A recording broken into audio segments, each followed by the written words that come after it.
Yo, what's good, chat? What's good, everybody, man? What's good, everybody, man? How's everybody feeling, bro? I'm cracking my back. Alright, what's good, everybody? Today's a great November 30th, 7:16 p.m. for me, you feel me? Good time of day, wherever you watch from. Everybody, just get things started. I missed you, bro. It's been like 4 days, maybe 5 days. I don't know. Not sure if you're aware, but you could take stream and take Guhm breaks at the same time. No to leave for a week, buddy. I was spending time with my family. Okay. Everybody, TommyNFG though. Let's get things started. All right. What's good, Else2? What's good, Rich? What's good, Oven? What's good, Rain? What's good, Mario? What's good, Senor? What's good, Mr. Verdorn? What's good, Gab? What's good, Mario? What's good, Vault? What's good, B Parpson? What's good, Flame? What's good, Ristro? What's good, Ace? What's good, Rainbow? What's good, Yammers? What's good, Shogun? What's good, TommyNFG? What's good, NFG Ace? What's good, Mario? And what's good, TNT? I'm gonna see y'all see the rest of the stream. How's everybody feeling, bro? Let's get shit started, man. What's good, Albania? Let's get shit started. Yo, B-Bro, how much did y'all miss me, bro? Were y'all sitting there at Thanksgiving like, damn, bro, Tommy's not here? I can't be thankful for anything if Tommy's not here. We didn't care. Alright. I was sad. I was dying without you. -2 out of 10. Thanksgiving wasn't full without you.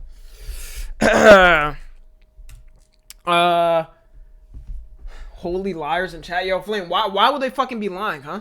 Yo, Flame, you know what? My New Year's resolution is to fire your ass, nigga. I'm saying fire your ass like you even get paid. Alright? That's gonna be the New Year's resolution. I ate like a cow on Thanksgiving. Wait, what did y'all rate your Thanksgiving eats and shit, bro? I'm gonna be real, my shit was mid, like 4 out of 10. Nah, I'm just playing. I will say turkey is ass, though. Dead ass.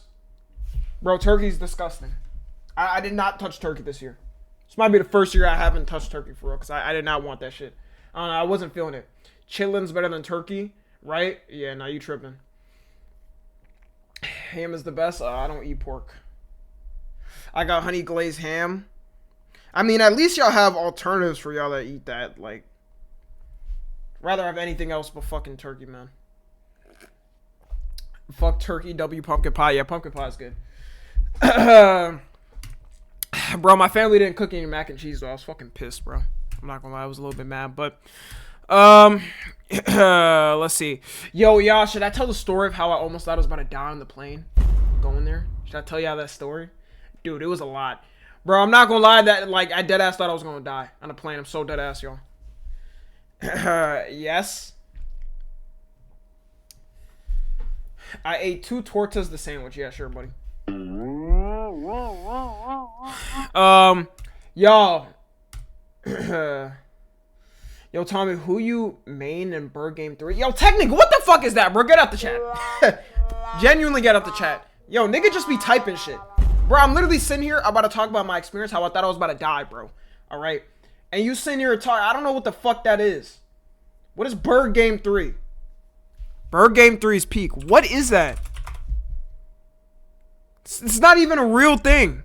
Bird Game 3 refers to a viral fictional AI-generated gaming that's taken over social media and TikTok. What the fuck do y'all be watching? I miss you since you left 3 days. Feels bad man, feels bad man. Don't worry, I'm back. It's a meme. Let me see this shit. What's this game called? It's called Bird Game 3. It's free. Oh crap, I think there's a hummingbird pushing me. Not losing to the hummingbirds again. They ain't even good, man. They just zip around like It's 2017. The boys are playing Bird Game 3. Because they hit different. Tiny wings, huge ego. What the Be fuck? quiet, dude. It's last bird. I just no, seriously, I can hear wings. Hold up. There! Got him! Let's go! Yo, y'all see? What the fuck is this AI generated ass meme? This what y'all finding funny? Yeah, pack this shit up. Pack this shit up in 2026. All right. Tom, you should start telling story times on stream. I don't have enough stories to be doing story times, nigga. My life is not that interesting. But look, y'all. Okay. What did Technic send? Here, please. Yes, bro, they have it. Oh my god, they have it. No way. Yo, do you know what I just got? I just got Bird Game 3. Do you know about this game?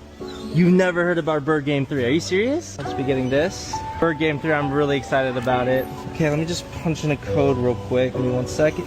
Yes. Dude is literally Bird fucking Game gambling. 3. Come on, he's almost. Man, I can't in y'all Gen Zers. Man, the shit y'all find funny. I'm too old for this shit, alright? But look. What was I gonna say? Yeah, y'all. So basically, I'm about to land on my plane, right? This is Southwest. This is the airline Southwest, by the way. So low-key a little bit already iffy. Yo, wait, what do y'all rate Southwest for everybody that's like rode Southwest? Southwest is low-key mid as fuck. And now that they removed the free check bags, like you don't even get a free check bag, that shit definitely mid as fuck. Like if it's the only reason why, y'all, I'm telling you right now, what's Southwest Airlines? Y'all, the only reason I ride Southwest going like from Texas to Maryland is because it's the only shit with nonstop. Like if I don't get Southwest from here to Maryland, my flights at minimum is like 4 hours or 5 hours. But with Southwest, it's 3 hours because it's nonstop, like straight there. Better than American Airlines though. Yeah, but 8.5, 4. Yeah, so I was riding that, and y'all, as I'm about to land, right? This is exactly how I would hold up. They have the paint thing on Windows still, right? Look, so peep this.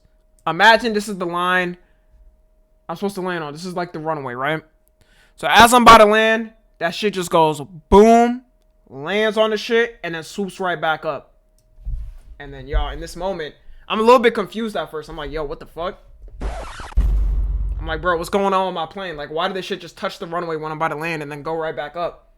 So, y'all, I'm telling you, bro, and keep in mind, y'all know what I immediately thought of, bro. This was like a day after the motherfucking, this was a day after those, like, 2 National Guard members got shot in D.C. You feel me? By, like, some dude from Afghanistan or some shit. So I'm literally sitting there thinking, like, damn, bro. Is this about to be 9/11 part 2? Am I on the 9/11 flight? Niggas, they about to hit. I know around the world, bro, it's just tensions as fuck. Like, niggas do not like Trump. I'm like, bro, damn. I'm really about to die here. It's over, bro. No, dead ass, y'all, in that moment, bro. When I tell y'all, I've never had my life flash before my eyes. And I could say then, I was like, damn. Is this really about to be the end? This is how it ends? Like, I swear on everything, I thought that shit was a terrorist attack. And y'all gotta keep in mind, I'm landing at Baltimore Airport. Baltimore is not far from DC. And dude is turning. As I'm in the plane, the flight is already kind of shaky. It felt like it sped up. And the shit is like, bro, it's turning. And I'm like, oh my god, bro. Yo, we about to hit the White House, gang. But yeah, wait. If a plane was going to hit the White House, would they just shoot it down with a bunch of citizens in it? Yeah, probably. Because they can't risk the White House getting hit. You know? Like, they would definitely just shoot that shit down. They would definitely shoot that shit down. That would be a war crime, but maybe. But I mean, technically to them, it's like, it's better than what risking the president and top government officials like dying in a terrorist attack. Anyways, so I have Wi-Fi, so I open Google Maps, and then like 5 minutes later, it looks like it's like turning a little bit back to the airport, y'all. So I'm like, all right, bet. I'm like, all right, bet. It looks like we may be good. I don't know what happened. Maybe some technical issues. Then y'all, this is exactly what happens again. This is the runway right here. This is the plane.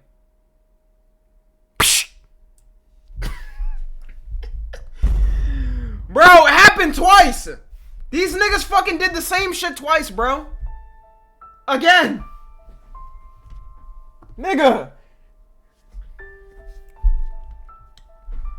And in this moment, bro, I'm like, bro, keep in mind, the first time it happened, they didn't even say anything on the announcements or anything. But the second time, the flight attendant's like, she's like, oh, she comes on like 3 minutes later after it happens again.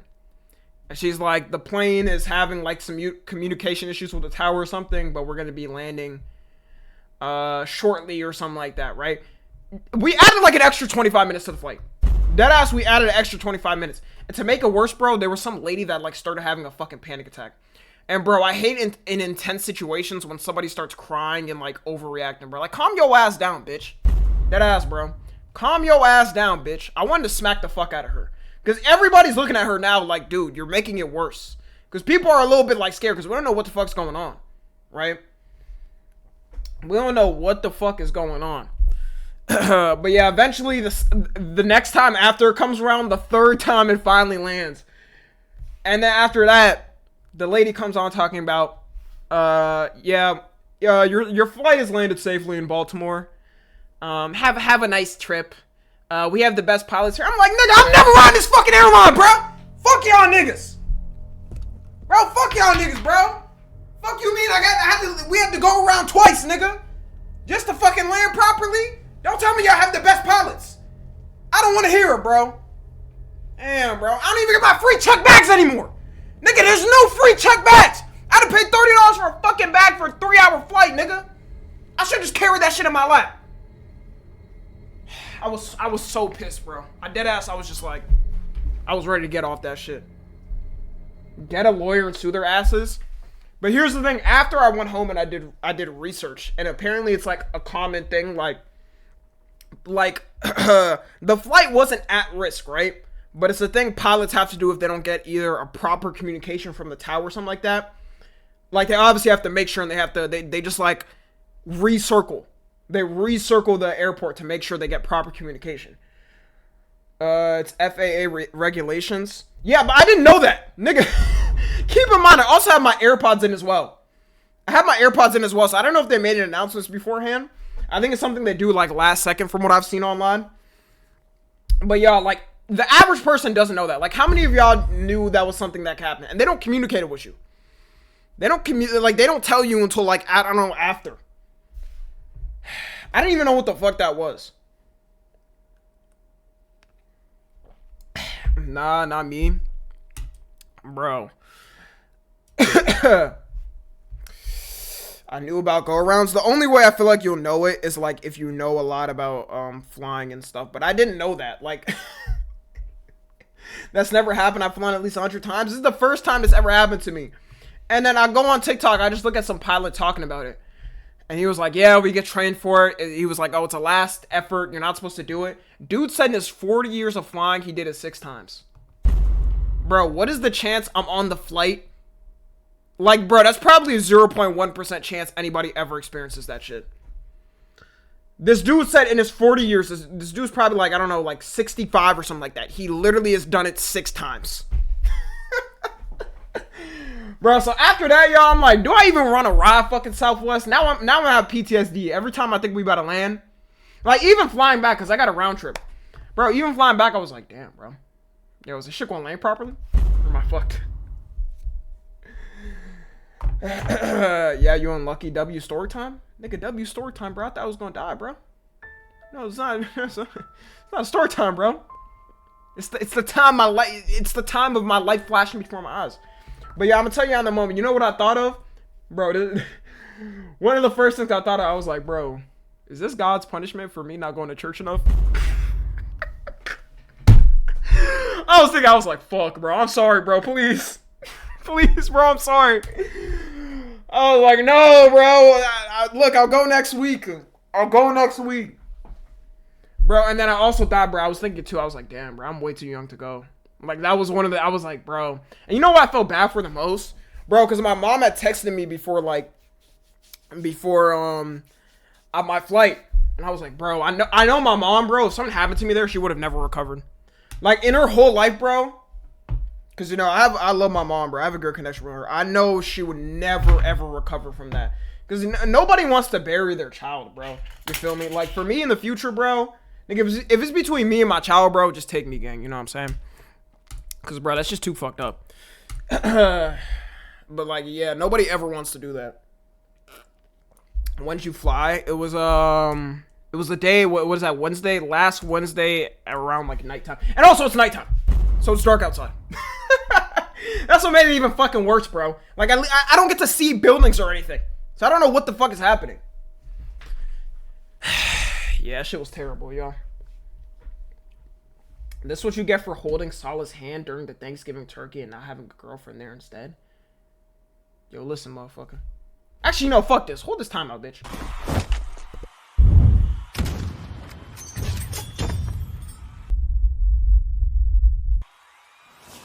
I will not be disrespected in my domicile today. Alright. It's been a while since I did that.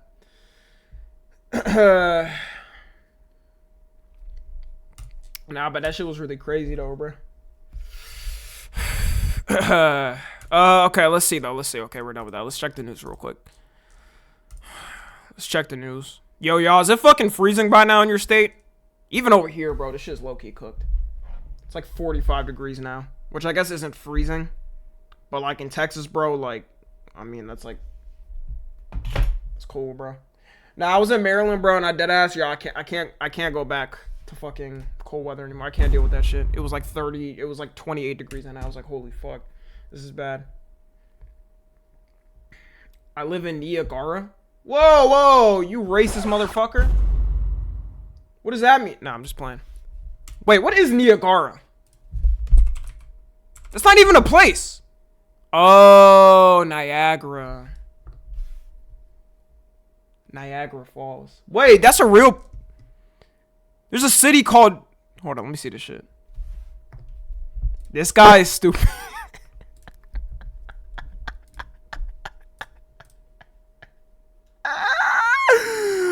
Yo! Hold on. Let me see this shit, bro. What the fuck does this look like? Holy fuck. Niagara looks ass as shit. Damn, bro. Thought this would look better. Shit kind of ass, bro. Like, damn. Holy road, bro. God damn. It's a big ass road. Holy shit. Okay, you got a McDonald's right next to... Why did they spell neighbors wrong? Canada, man. Alright, let's see.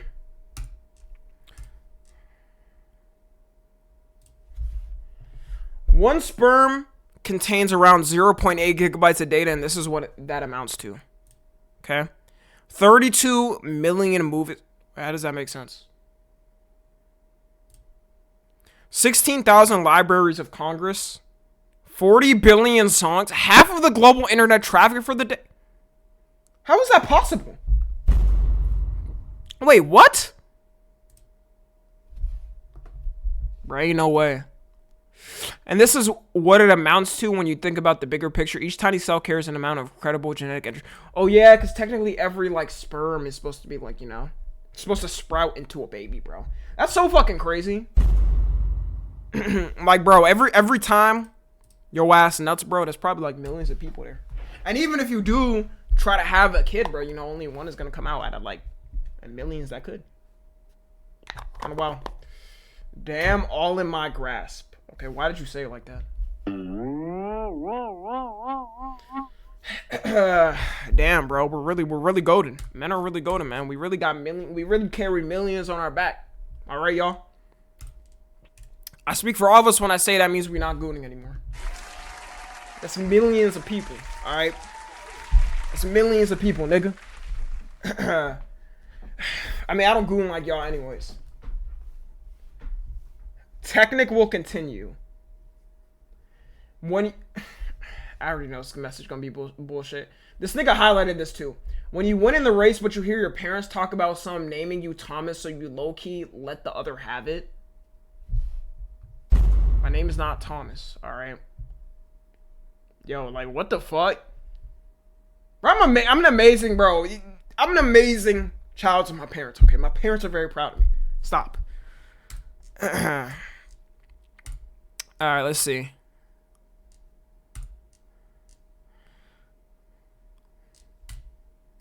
Yo, this shit is not loading, bro. Y'all, for Christmas, can one of y'all get me a computer? Look at it. It's not loading. Yo, where's the Christmas cheer at? Fund Tommy's PC. And billionaire lifestyle eventually in the future. Okay, there we go.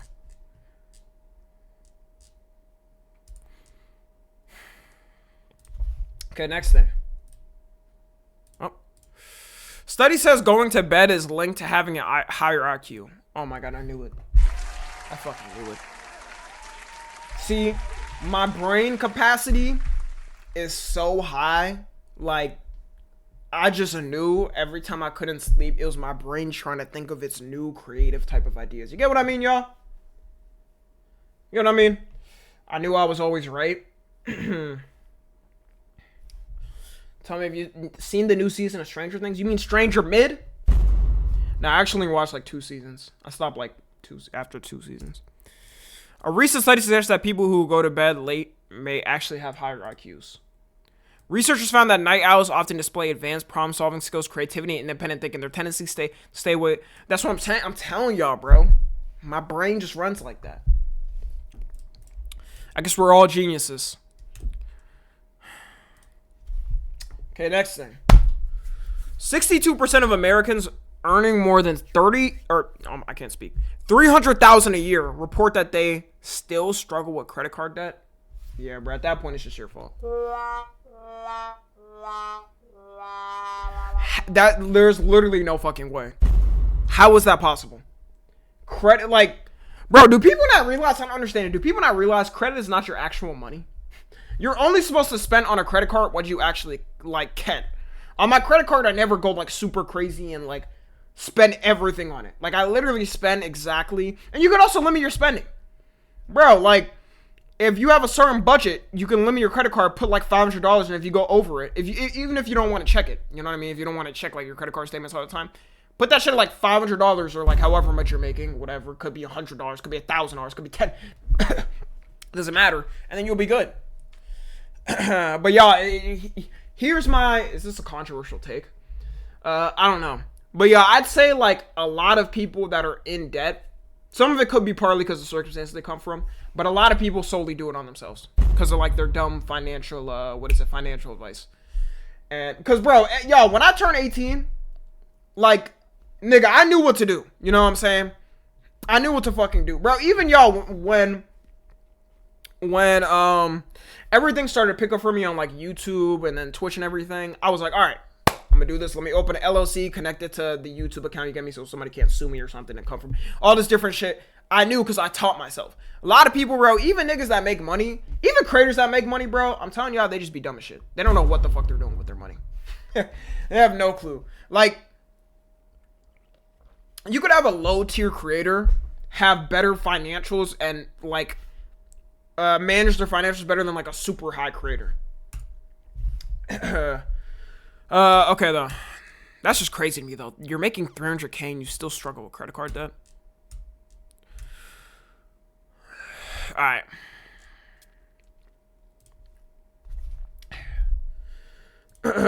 Study shows consistent exercise can cause the brain to forget traumatic memories. Why do y'all think I be in the gym every day? This is exactly why I be in the gym every fucking day, man. Now, for me, bro, it's just like, eventually when you start going to the gym, that shit is low-key a lifestyle. Because at this point, if I don't work out or do anything, or at least, like, run or something, and, like, at least, like, 4 days a week, it just doesn't feel right. My body don't feel right. Somebody said, where is your LLC open? See, this is how the real niggas gonna know, all right? And that's how you know I'm really locked in Delaware. If you know, you know. All right, that's how you know I'm locked in. I know my financials. MF talking about the gym after eating the whole table at Thanksgiving. Okay, Technic, first off, you weren't even here, nigga. I just said I don't even eat turkey. I didn't touch turkey, all right? Yo, Technic, aren't you fat as fuck? Yo, like, shut up, all right? you're fat. We know you're fat, buddy. You have the build. You love 2D girls. You only play Genshin Impact. Shut up. Damn. Like, come on, man. Trauma doesn't just live in the mind, it lives in the body, and the body remembers everything. Regular exercise helps to rewire emotional past and soften old wounds. Yo, you know what I'm realizing, bro? Gen Z is about to look sexy as fuck when we older. No cap. Yo, we genuinely, Gen Z might be like the sexiest looking dilfs and milfs of all time. I swear. I mean, shit, you already got some sexy looking milfs right now. I'd be like, God damn, how old are you? Like, bro, think of it, right? Our generation, we know how to manage, at least the people that do it. We know how to manage our nutrients, track our calories, all this different shit. We know, like, less people are drinking soda and drinking more, like, diet sodas and different things. More people are working out in our generation. Like, gym culture's a huge thing. I'm telling y'all, bro, we about to look fine as shit, no cap. But then we're gonna have some absolute monsters. What did UMG send? Technics build? Let me see. Oh. What the fuck? Fucking chud. Yo, this might be real. God damn. I know he was that big now. My girl fine AF, but she's gonna be absolutely fine in her 40s. We love a king in a stable relationship, not cheating. A lot of y'all is cheaters though. Guys, the Five Nights at Freddy's meal at Popeyes. Did we try to find it? Guys, did you try the Five Nights at Freddy's meals? Oh my god! Oh my god!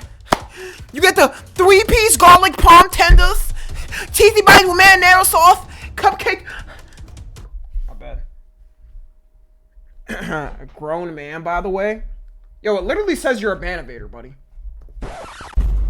Wait, how are you a banavator? Yo, nigga, fresh out of jail. Hold up, bro. What the fuck? Nah, bro, straight out of jail, man.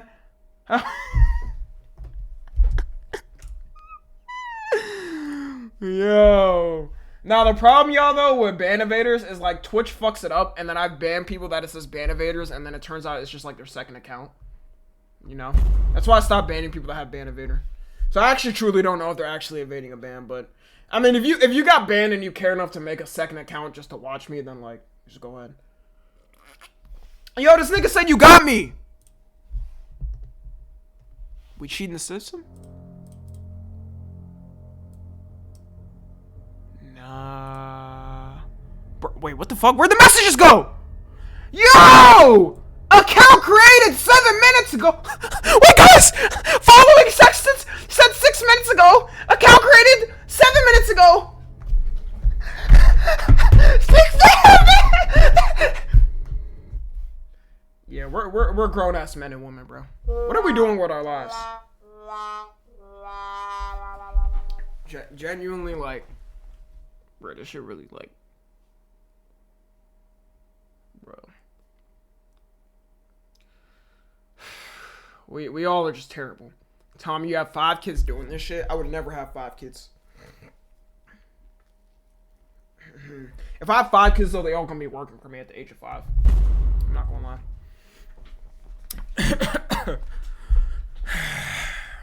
Yo, wait, his chat's dead ass disappear, bro. What the fuck? How'd that shit disappear, gang? What is this clip? What? Yo, did my stream freeze?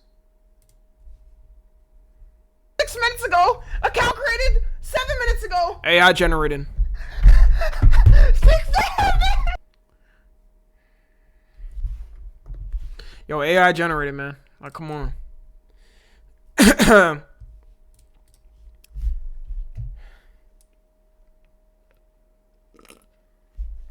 Send it to Rye.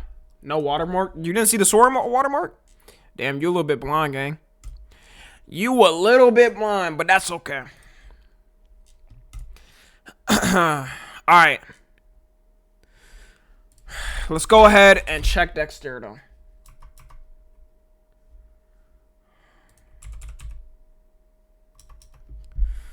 Let's see. You can't sway the masses, Tommy? I can.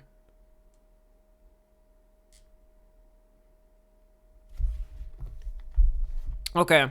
A former Rockstar employee appears to have leaked early GTA 6 animations in a demo reel. The footage shows potential bike rentals and pickup truck riding. Yep. So when we asked for GTA 6 leaks, did we ask for this shit, nigga? Bro, this is straight up in the factory still.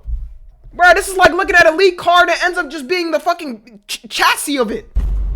The chassis of it, nigga. Are we serious? This is the leaks we getting, nigga? Where's the Lucia physics? Holy gooner. Holy gooner. But you're not wrong. Where are they? Let me see. Is there a video of it? Yo, low-key, I'm scared to even show the video. Because they're probably... Oh my god, the Rockstar already take it down? Yo, they gonna sue my ass, bro. I'm not showing this shit. Oh, wait, this is it? Are we... Wait. Are we dead ass? Nigga, a bike animation?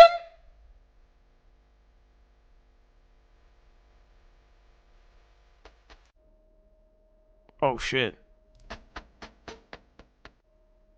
Even then again, this is nothing. Oh my god. Anything for the leaks? People taking anything, man. Like, why else would they delay it a full year? Yeah, you're right. They gotta get her hopping off the car animation perfect. You know, they gotta make sure her jiggle physics pops up. The ass is jiggling as she's hopping off the car, bro. Okay. What else is there?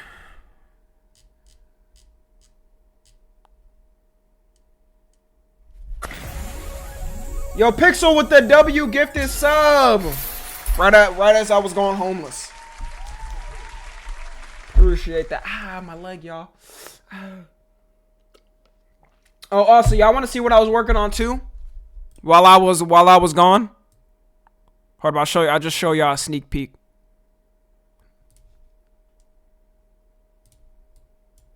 Y'all see what that says? Yeah.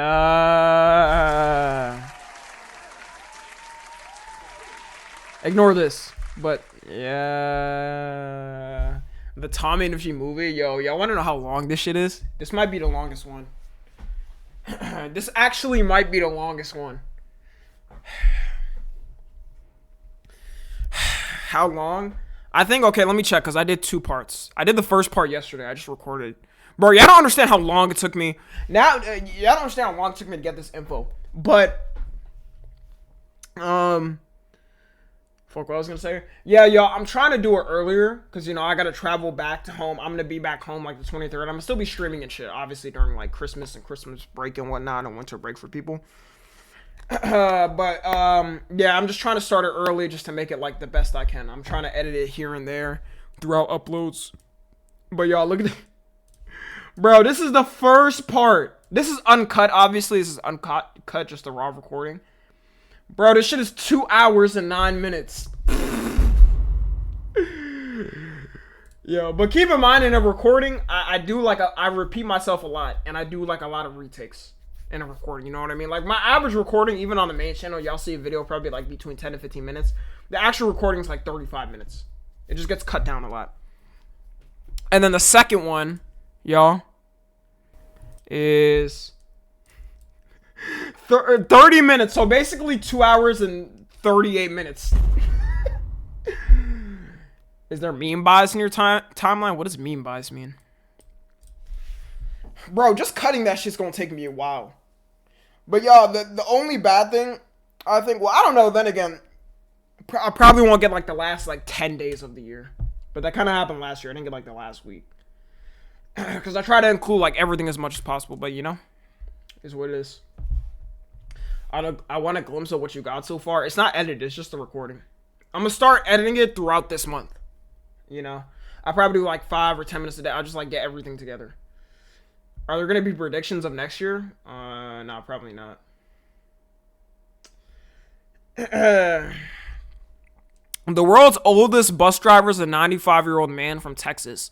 Raymond Hager, who boasts a spotless safety record, said he retired in 95 but now wants to continue as long as he's healthy. Yo, only in America you got niggas working at 95, bro. Bro was bus driving. How long has he been bus driving for? Also, y'all. Bro, yo. Why did I see a video, and Japan, yeah, Japan too. Why did I see a video of like this 90-year-old dude flying, like driving and flying into a coffee shop at like 100 miles per hour? Did y'all see that shit? Hold up. Man drives. Bro, that shit was crazy. Look at this. Well, you gotta. By the way, he survived it. Keep in mind, Twitch, he survived it. He wasn't hurt in this making. They confirmed he survived it. I don't know how the fuck he survived it. Y'all can see this. 90-year-old driver. Year-old driver is in. Bro, what the fuck? Yo, imagine being this dude. Yo, imagine just seeing this shit. Nah, right there, bro. That's when you really gotta think of life. Because, gang, his ass could have got hit. His ass could have got fucking hit. Bro, that wasn't even that far from him, for real. Or through a coffee shop. This is not NASCAR. Yo, this is dead ass how niggas be driving in GTA. Look at this shit. Bro, do you see it teleport? Shop. Look, look at the car. Look. I'm gonna pause it when it comes in. Now look. Bro, that's literally not even half a second pause. Not even half a second. Bro, and then imagine if there was people in there. Luckily, it was closed. But this is insane. I don't even know how we survived that. This happened just after 9 p.m. last night. Wait, did this dude just start walking again casually? Wait, am I true? This happened just after. Yo, GTA ass NPC! He went, alrighty then. Gotta get to work.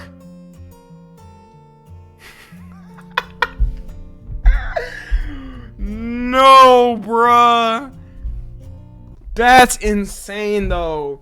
But y'all, deadass, this needs to be a law soon. They need to have niggas like above the age of 65 have to take the driver's test every year. Because the amount of old people I've seen videos of them get into crashes is fucking insane, bro. Like, I don't care, y'all. I will accept when I get 65, if I have to take a driving test every year, fine. All right, nigga. I'm older now, whatever. I don't really care.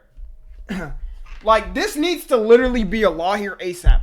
There are so many videos I see of old people, bro. Like, these niggas dead out. They look like fucking fossils driving. 70 at max, no dead ass. But I feel like 65, because 65 is a retirement age, right? It should probably be retirement age. But 65 usually, I guess it just really depends on the 65-year-old. Because some 65-year-olds actually, like, be active. But that needs to be a law ASAP, bro. Because these old people be on something else, man. Be on something else. Hey Tommy, how have you been? I've been so good. far, I am doing alright. On Thanksgiving Day, my dog went to be with my grandmother peacefully, meaning that he Damn. has passed away. For the Yo, rest past in peace, few your dog. weeks, he suffered from an extremely aggressive form of liver cancer, and we were ready that at any moment, he would leave us. It was Damn. longer than expected. I am extremely sad about it, but eventually I'm feeling much better considering he is no longer suffering with pain. May he rest in eternal peace. Damn, sorry. Oh, yeah, I'm sorry about that, man. This fucking sucks, bro. Yo, I hate pets dying, man. That shit is really sad. Yeah, rest in peace to your dog. Hope you had a good Thanksgiving, though, other than that, but... Yeah, man, that fucking sucks. Sorry about that. This is a good dog? Not for real. Okay. Let's see this. Next thing. PewDiePie is done with video games for now and would rather be doing something else. Since becoming a dad everything does get elevated.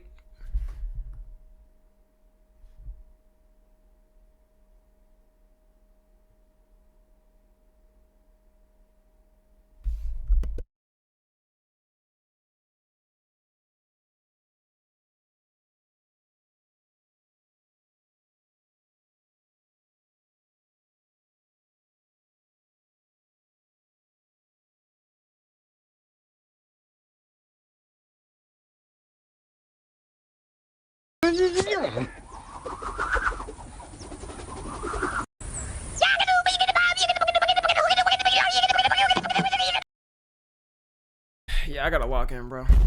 I gotta lock in, yo. I gotta lock in.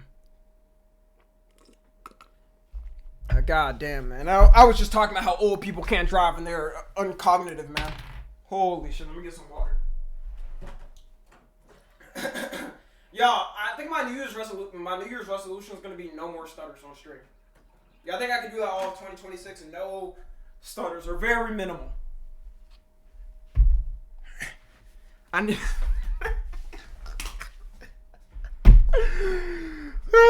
Lock in. I am. Okay. Broken in the first 5 minutes of a 2026 stream. Nah, it's not gonna happen. Since becoming a dad, everything does get evaluated differently. Every hour has weight now in a way it didn't before. Damn, is this the end of PewDiePie, y'all? Is this the end of our childhood? All the childhood YouTubers is retired, y'all. It's the end. Luckily, y'all got TommyNFG. You still got me, y'all. I'm here. Jack isn't. I mean, he's basically retired, though, right?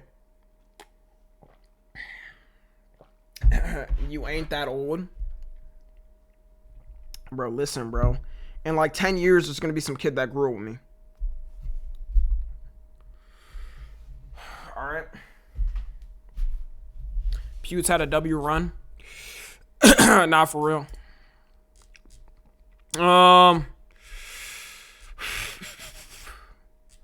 Alright, let's get the Reddit started because it's probably a bit longer. So I want to try to get through all of it, hopefully. Alright, y'all. Alright. Make sure y'all join the Reddit. !Reddit. We probably got a lot of shit. It's been a while. 6.3k members, man. W fucking Reddit. Alright. Let's go in and see what's up with this. Everyone laugh at the pinned comment. Who's PewDiePie? Wait, you're lying. You're trolling. Rage bait. Flipper flabber. Not real. Fugazi. Bruh, I was joking. Bro was born in 2018. Nah, deadass, bro. I feel like if you go up to Gen Alpha Kids and show them all the childhood YouTubers we had, y'all, they're not gonna know them. Like, straight up. Like, if you go up to, like, I don't know, like a fucking, an 8-year-old now, or 10-year-old, they're not gonna know them. At all. Caesar, why you try not to laugh, bro? Do you see pain? Or pleasure? These are the so-called character heads by Franz of our Messerschmitt. Hell no. One of the art world's greatest mysteries. Nobody really knows why they were made. Messerschmitt studied at the academy in Vienna before becoming an independent sculptor at the age of 24. He received Yo, y'all, speaking of sculptures, why were sculptures so goated back then? And like all the shit we have now is ass. Dead ass. Like now we got like bananas taped to walls and they call that art. Bro, if you see the sculptures they made like back in the 1400s and shit, or like way before, or whenever. Bro, like, they would have, like, the hand gripping the thigh, and they would have, like, the skin carved around the hand and the veins. It was fucking crazy. But I feel like it's just because they had nothing better to do. Like, they were just more creative, because what did you have? You woke up, maybe you worked, like, a job for, like, 3 hours. And then, like, you just worked on this. Even statues of World War II heroes have aura. Yeah, like, I don't know, bro. You all become more NPC-ish. More brain rotted.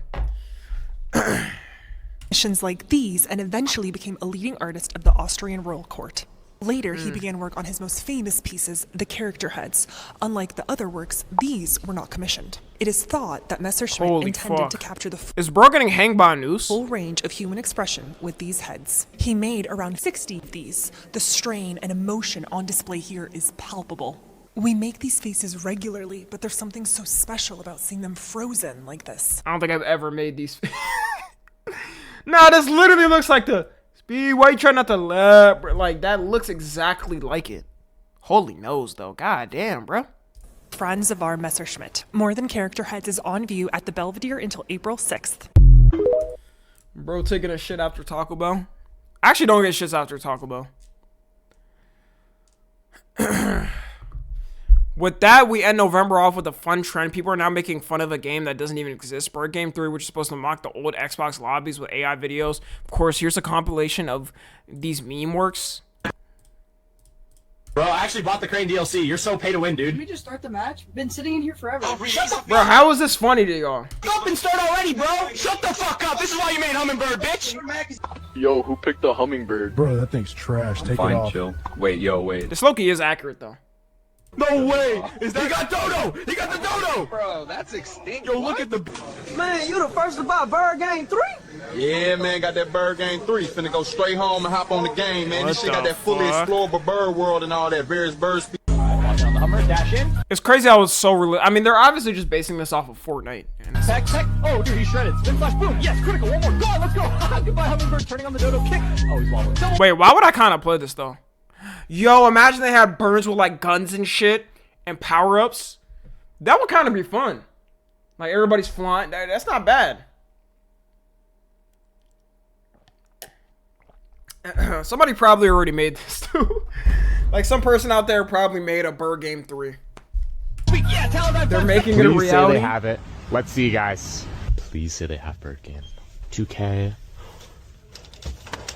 Guys, they have Bird Game. Is there a disc? No way. This game was on the shelf, Bird Game 3. There is no disc. That's not a case that we sell. So. I think I'm gonna use Eagle. You fucking Kids now would not survive Bird Game 3 lobby in 2007. picked Eagle because it's the easiest one. Just start the fucking game! Bro, chill. Shut up, man. Yo, where's me with the where's MRE with the 3 months? Appreciate you. Thank you. Everybody shut up! Can we just play? Yo, who picked the hummingbird? Bro, that thing's trash. Take it off. Yeah, good luck doing 2 damage a peck, dude. I'm fine, chill. Wait, yo. 2 damage a peck. So how would this game work? Okay, so you just get certain birds that attack you in certain type of ways. I mean, the best one has to be the eagle or the bald eagle, because like, come on, it has to be the best one right there. Hold on. No way! He got shoe bill! He got shoe bill! Teach me. Chicken better? How the fuck would you win against a chicken? The entire world seems to be asking the same question. Where's TommyNFG? Nobody's fucking asking that, gang. Yo, bro thought it was, hold on. Where's that one scene from Spider-Man?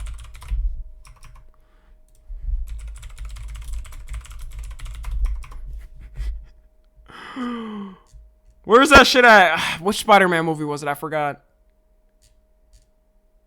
It was the one with Tom Holland. Oh, fucking, I can't find the scene. Name TommyNFG, missing since 5 days ago.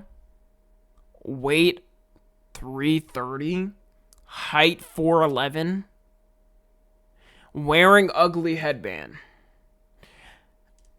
Wait, why does it say wearing ugly headband and chopped? Nigga, you just added that shit. You didn't even have space for it, so you just wrote it out.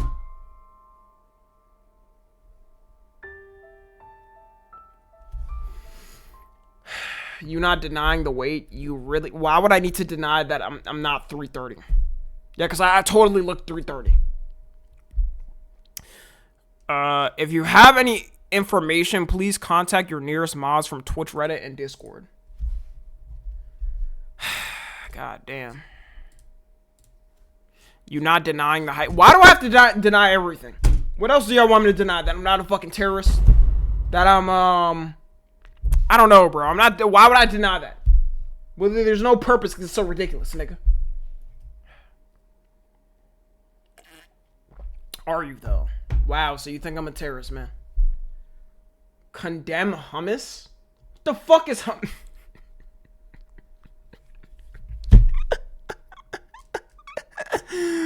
Oh my god.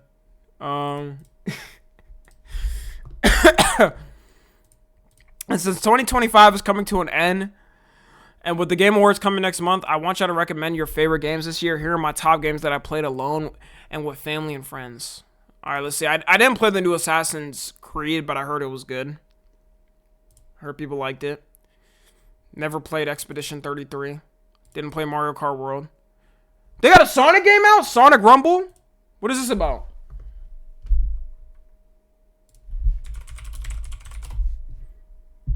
What is this? Oh, it's like Fall Guys for real? Yo, watch it. Y'all ain't never tell me about this. I would have played this. Yo, y'all know what was lit? Sonic Heroes. This drone was so lit. Bro, this drone was so lit, bro. Oh my god, bro. Absolute gas. I actually might. I gotta go back and play all the old Sonic games just for nostalgia. Just playing by myself. And then Sonic, y'all, what's the one fucking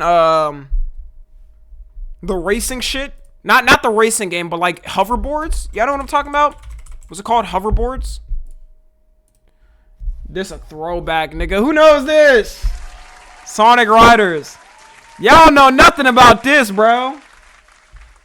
Bro. Okay, why is it not loading? This was absolute peak. Hold up, I need to see some. They got this shit in the PS5 Pro? Yo, it still looks good. Yo, is this a new one? Oh, this is a new one. Oh, I didn't even know they made a new one. Damn, that's so far. It's so overstimulating. I like it. It's a new racing one. Yeah, I need to play that. I need to play that. They got SpongeBob and Miko on the new one. Bet. Kirby Air Riders didn't play that. Final Fantasy. Actually, I've never played a Final Fantasy game. Donkey Kong Bonanza, never played that. Bro, who remembers the Donkey Kong drums? Was it the Wii? Hold up. Donkey Kong drums. Yo, that. Oh my god, bruh. Oh my god, bruh. This was the future. Alright. At the time this came out, deadass, this was absolute peak. You couldn't live up to this. Bro, I remember my friend had this joint, and I had no clue what I was doing on it. But I just had so much fun using it. I had so much fun. Doom, the Dark Ages, didn't play it. Yeah, the Sonic game, we just saw that. Y'all was telling me to play this so much when it came out, and I never did. Ninja Gaiden 4, never heard of it. Deltarune, I have heard of it, but I never played it. There was a decent amount of good games, I guess. Dispatch missing? Dispatch is aight. Y'all overhyped it. Y'all overhyped it, alright? Everybody was begging me to play the next episodes, now nobody cares. Like a month later. Not even a month later, like a couple weeks later. The Glaze was insane. God damn, bro. Because you played one episode? Okay. Bro's a professional at Mongolian butt hockey. Fuck is this?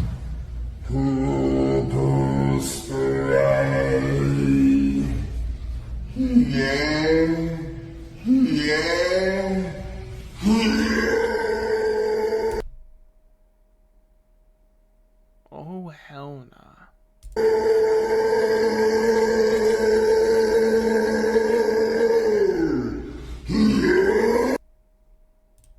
See, in that moment, that's when I hop out. And I'm like, hey, who you yelling at? Gotta scare him a bit. The fuck kind of antics?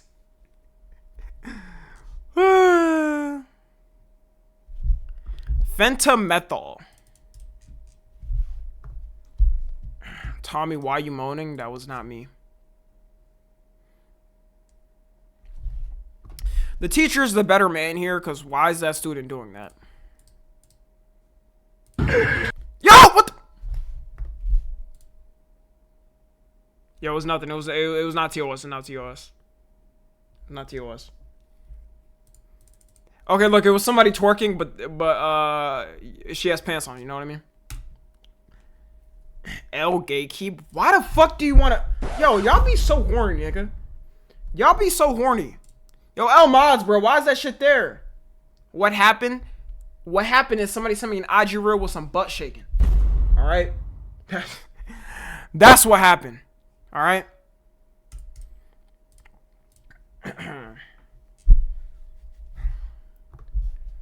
What is the best dipping for fries? What the hell are you doing? Don't put fucking ketchup on your fries. Instead, put a Honda. What the hell? HRG 466 SK petrol. lawnmower, thanks to its powerful 4-stroke engine with minimal vibration. It guarantees a comfortable and effortless. Was this supposed to be funny? Haha. Always the recent post. I know. You gotta move to one of these places. Where are you going? Alright, bet. Gotham. The It Town. The New York? Isn't Spider-Man in New York? Godzilla place. Probably Spider-Man? I said New York, actually. What the fuck? Wait, what? Why don't you pick anything else? Why don't you pick anything else? MCU New York. Oh my god, wait, you're right. Nah, that's way different. Bro, you're gonna walk out one day to your car completely smashed by the Hulk. And I'd be like, fuck. Then you call the insurance company, and then she's like, yeah, we're sorry, but you didn't have Hulk insurance. The whole thing's gonna be in your name. Man. If superheroes are real, it's really crazy because there would be like superhero insurance. MCU in New York City is sadly the best option. I mean, y'all, like, shit doesn't always happen there, right? It's like every couple of years. Like, you had Loki and the Aliens back in 2012. Then you had, I forgot what else. Okay, Thanos snap niggas in like 2017. Yeah, it's not that bad. Not that bad. Galactus? Oh, damn, I forgot about that. Yeah, but everybody got evacuated. Everybody got evacuated.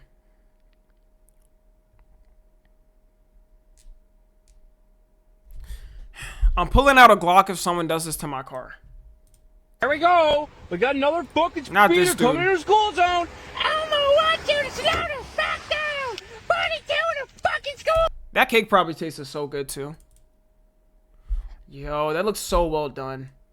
Damn, somebody probably spent like 2 hours making this shit. Crazy.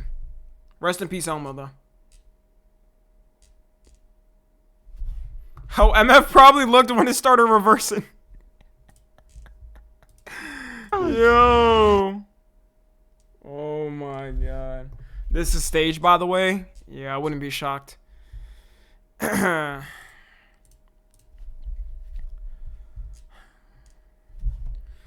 What kind of cheat code does this nigga have? What is this about to be?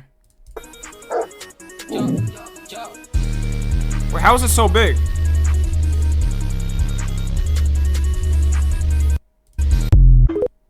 Wait, how is it? Wait, what the fuck? Oh, hell nah.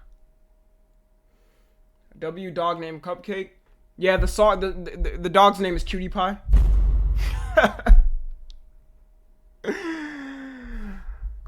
Its name like Kindness. Its name Promise. Something nice.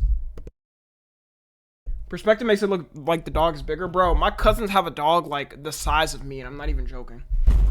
Y'all, like, the dog sitting down, it probably goes up to here to me. I'm not even joking, like standing up. That shit is scary. It's like fucking 170 pounds. And they, keep in mind, they live in an apartment too. But like, originally just started off as some little dog, and then now it's like their guard dog. Bro, that's the type of dog, if you go in somebody's house, y'all, you immediately running out. Or if you go in somebody's house to rob them, you immediately running out. Like, that right there is a fucking robbery deterrent. You know what I'm saying? You do not want to fight that. That's the guy that owns Hulk, one of the largest pit bulls alive. What the fuck? Yeah, this nigga gotta pay taxes. This nigga gotta pay taxes. Cause fuck what? Bro, I want to see people's reactions to... Bro typed in aw.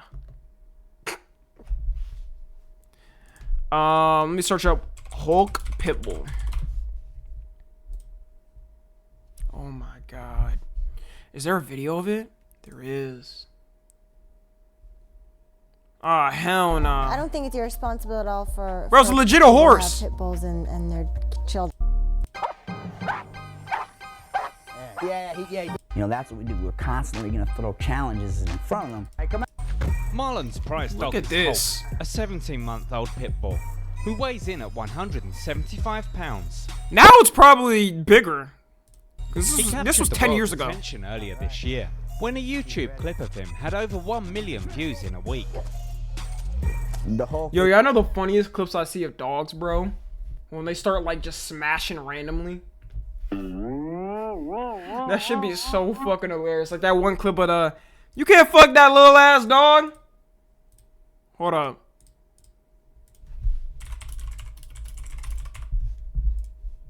Yo, that shit is so hilarious. Where that shit at? Okay, what is this? Is this the clip? What did I click on? That is rape. You can't fuck that lad, dog. Get out of here. Nah, bro. Bro felt ashamed. He was like, oh, alright. Alright. Oh my god. My dog be sniffing on my cat's ass.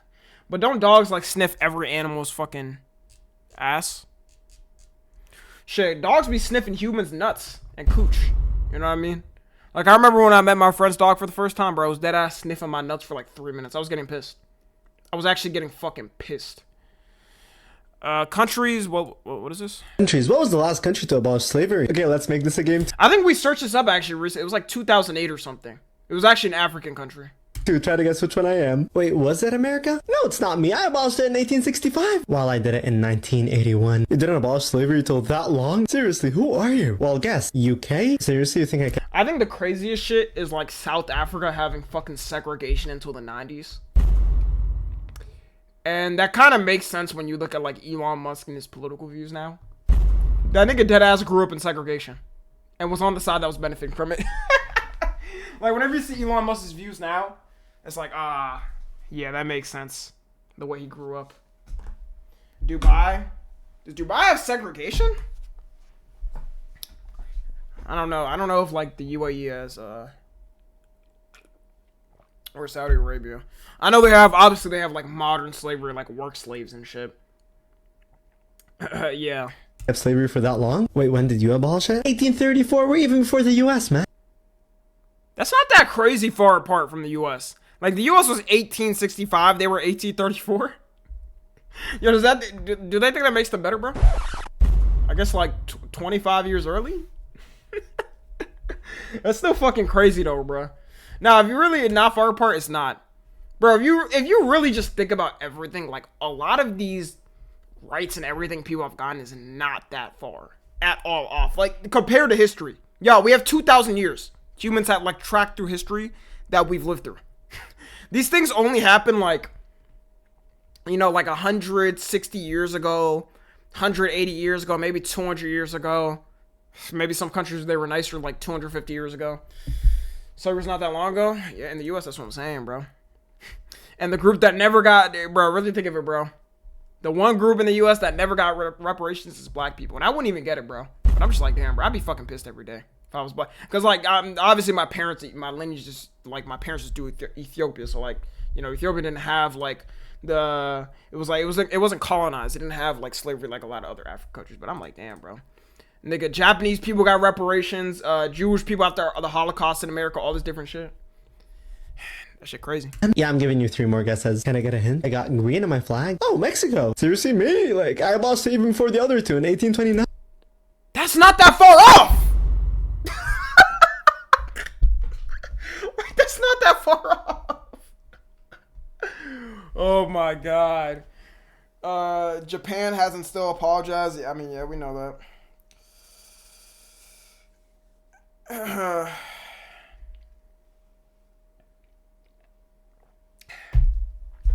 Wait, Saudi Arabia has green. It's almost all green. Okay, I didn't want to be in this video because I also abolished it pretty late too. So you're the last one? No, we abolished it in 1962. And again,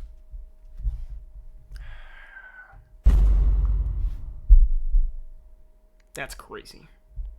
Wait, it's crazy. They abolished it, but they didn't really abolish it. They abolished it in the way of buying people. By the way, slavery where they were buying people and shit being legal in 1962 in Saudi Arabia is like crazy. Like, there's people alive now that were like in their 20s, maybe 30s then, when they stopped it. That's when the civil rights movement was here. I mean, it was before that, but yeah, like,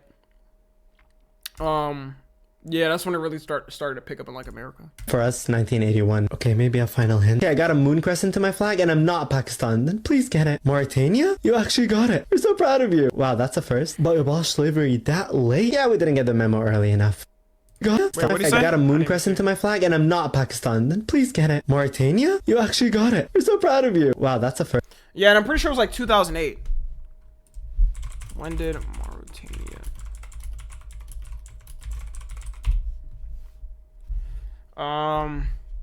Mauritania officially abolished slavery in 1981, becoming the last country in the world to do so. However, the practice was not criminalized until 2007.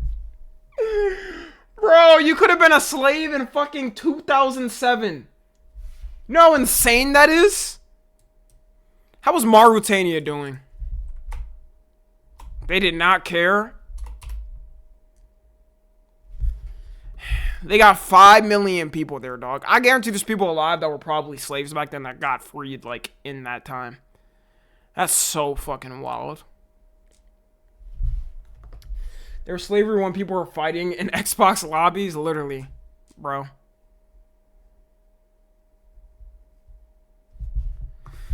Let me guess Mauritania. Wait, what? That's crazy. I got better geography knowledge than Tommy. Okay, first off, listen. I literally said I knew it right there. So why are you trying to, like, assert that you were smarter than me? And I literally said in the beginning of the video, I'm pretty sure it was like 2008. It was 2007. But yeah. And I said it was in Africa. We found the original. We found Lost Media, this audio. If y'all pulled up on me, I would have seen y'all niggas because I was outside. Yo. Pussy. Y'all pulled up on me, I would have. Yo, this is a lost gem. Hold up. This is legendary. Alright. Some say this is up there with MLK's speech. See y'all niggas because I was outside. Pussy.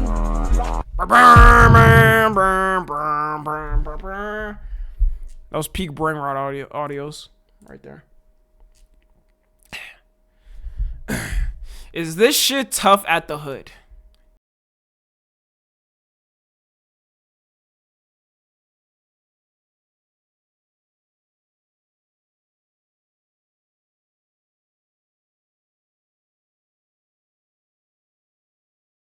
Bro, what is NBA Youngboy doing?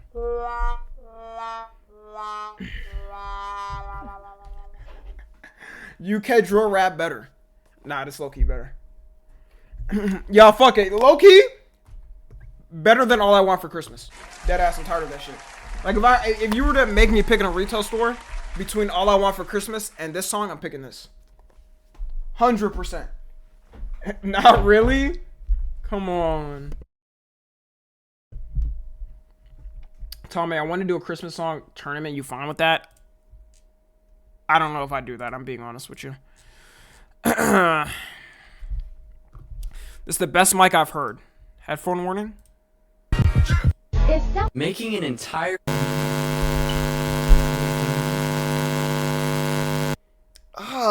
Bro. Fuck.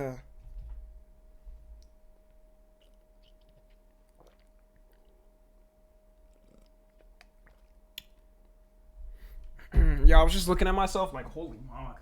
What up?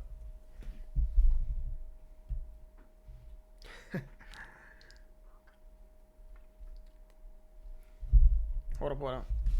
Yo, imagine if when I really lock in on the jaw and stop eating sugar, because that's when your jaw really locks in. So this is how I'm gonna look like. Hold up. Nah, that's too much. That's too much. Light.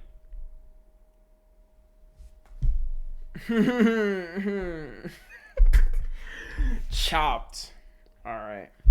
The beer really coming in solid though. I'm growing in, like it's fully done almost. All right, give it a month and a half. It's gonna be fully done. Let me see this. What did Umji send? Bro, what the fuck? Are you trying to say I look like him?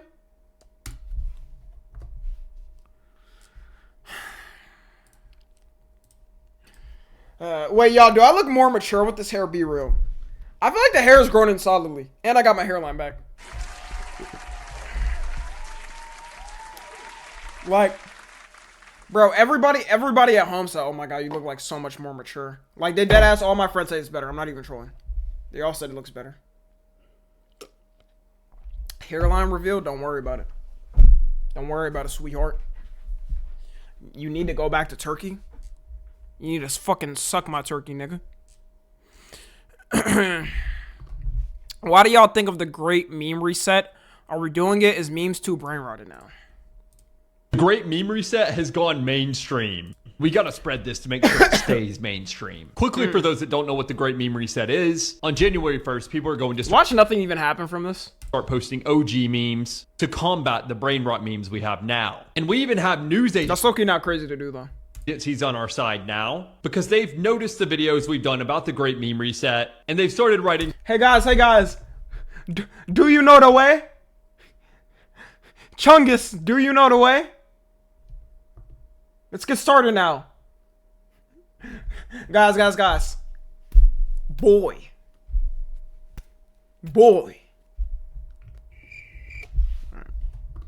Stories about this reset. Now, if we want to have any chance, it's only in Ohio. No, that's a part of the brain rot. That's a part of the brain rot. We got to use like 2016 and before memes. Stopping brain rot. We all got to participate in the great meme reset. I will be participating. Yeet. Oh yeah, now we gotta hit the. Who remembers that video of that fucking fat kid hitting the yeet at the school? Yo, yeet. Yeah, that shit was really lit, bro. We had such great childhoods, and now look, we got AI memes. This is what kids enjoying. Back in my day. Hold up, though. I'm gonna use the bathroom, y'all, real quick. I'll be back.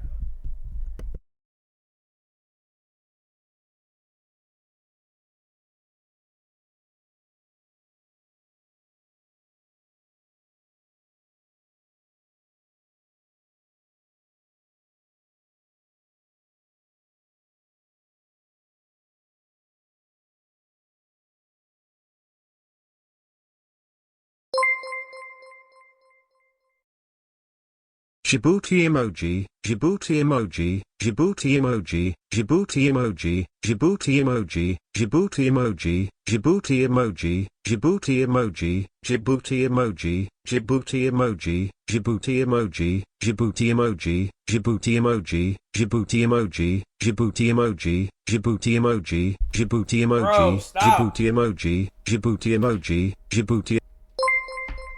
I just skipped. Oh Tom me grid shuggy 7 ray 7 Henry abug fidge view beef huge hug no wave. You know what I gotta say to that? You know what I gotta say? Yo yeet yeah yeet yeah. We bringing back old memes, y'all. Come on now. Hit the flaws. Okay, stop.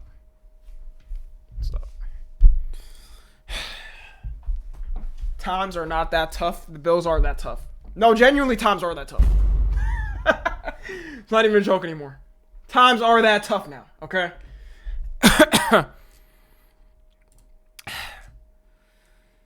Okay.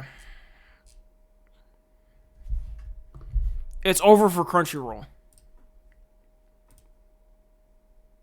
Crunchyroll just got outed for using ChatGPT on their I thought Crunchyroll was like deleted. It's still up? translations. Or I thought it merged with like Funimation or oh no, Funimation merged with them. I forgot it was some shit. No wonder why fucking pirate sites were having better translations than Crunchyroll for the Lord of the Mystery episodes. And if you don't believe me, no. Yeah, I remember everybody was clowning Crunchyroll. I think it was like a couple months ago because it said they collab with like a subtitle company and it was like an Israeli company.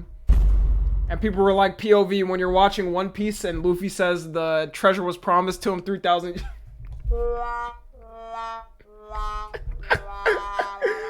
Yeah, that shit was fucking hilarious, bro. Nah, deadass. If I'm watching One Piece and I see that shit, bro, count your days, company. whatever fucking company it is. Here's literal proof that this happened, and if you think I literally just like edited this, go to Crunchyroll, type in this new anime called Necronomiko and the Cosmic Horror Show, and scroll to the 19-minute, 13-second mark, and put the translations in Dutch, and it will literally show you that it said ChatGPT. Oh my, wait, why though? They're that lazy? I guess, I mean, they're just being lazy to do it. That's crazy though. Bro, you can't hire people like language people to just fucking translate it? It can't cost that much. Genuinely, it cannot cost that much. He said, and then the following. Y'all make too much money for this. If that's not enough to convince you that I am literally translated by translators, telling the truth to y'all, it literally says that it was translated by, and it doesn't even give a fucking name. It literally says translator's name. However, apparently this name has changed, as it has now been changed to the name of quote-unquote Charlie. Whether that generic-ass name is just a... Yo, something I would love to do, though, I just love to watch anime without subtitles. And know, like, exactly what's being said. Like, straight up. How long would it take me to, like, be able to watch anime learning Japanese in that time? Probably a year and a half if I really locked in. I would be able to watch, like, 50% of episode in that time. You can't even speak proper English. Well, is this proper English to you? Hold this time out, bitch.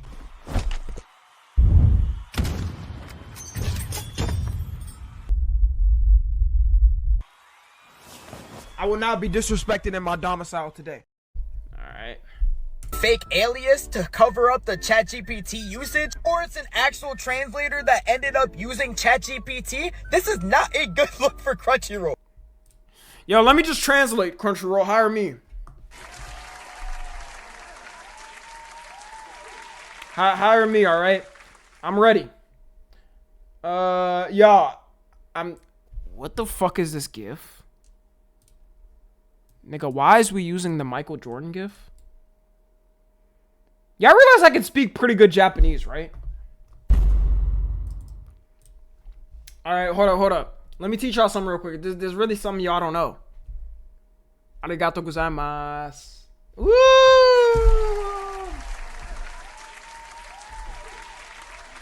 Y'all don't even know what that means. Y'all don't know what that means. You just said a slur. You said a bad word. Yeah, really not. Thank you very much. That's what it means. See, like, you really know. How the anime finna start if Tommy translates. Weezy out of here. Weezy out of here. Nigga, what the fuck? Listen. I just realized the fucking beat.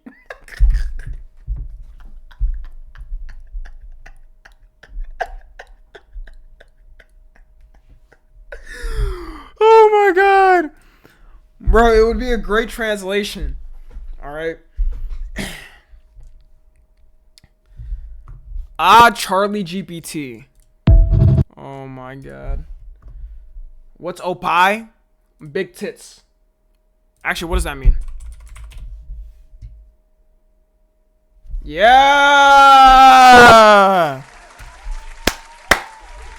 I'm telling you, I'm locked in. I'm locked the fuck in. What's a Tagashi? We gotta move on, bro. You know what I'm saying? Like, I didn't, like, if you want to quiz me on something, we're gonna have to do it next stream. We don't have time for that. They really put anyone in. Let me see. Why'd they put a brain rot in the Fortnite? Wait, that's a brain rot?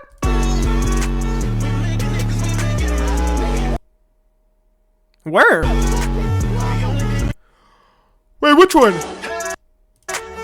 They added Cardi 2, I heard. Yo, I gotta hop on Fortnite now. This shit just seems so goofy. I gotta play it. It's been years, but... Aren't they adding South Park supposedly for real? They literally just add anybody. I wonder if the people... Do the people getting added get like a percentage of the... I'm assuming yes, right? Like, they gotta get some type of percentage of, like, the sales for the skin. Has to be. They brought our glorious King Cardi. When's Charlie Kirk coming to Fortnite? They added Charlie Kirk? Holy spam, nigga. What's up with this spam? Bro, do y'all see that shit? The W heart. Oh my god, it doesn't make a sound effect. Yo, appreciate that. At least it doesn't make a sound effect now. God damn. Are we surprised Elon did this?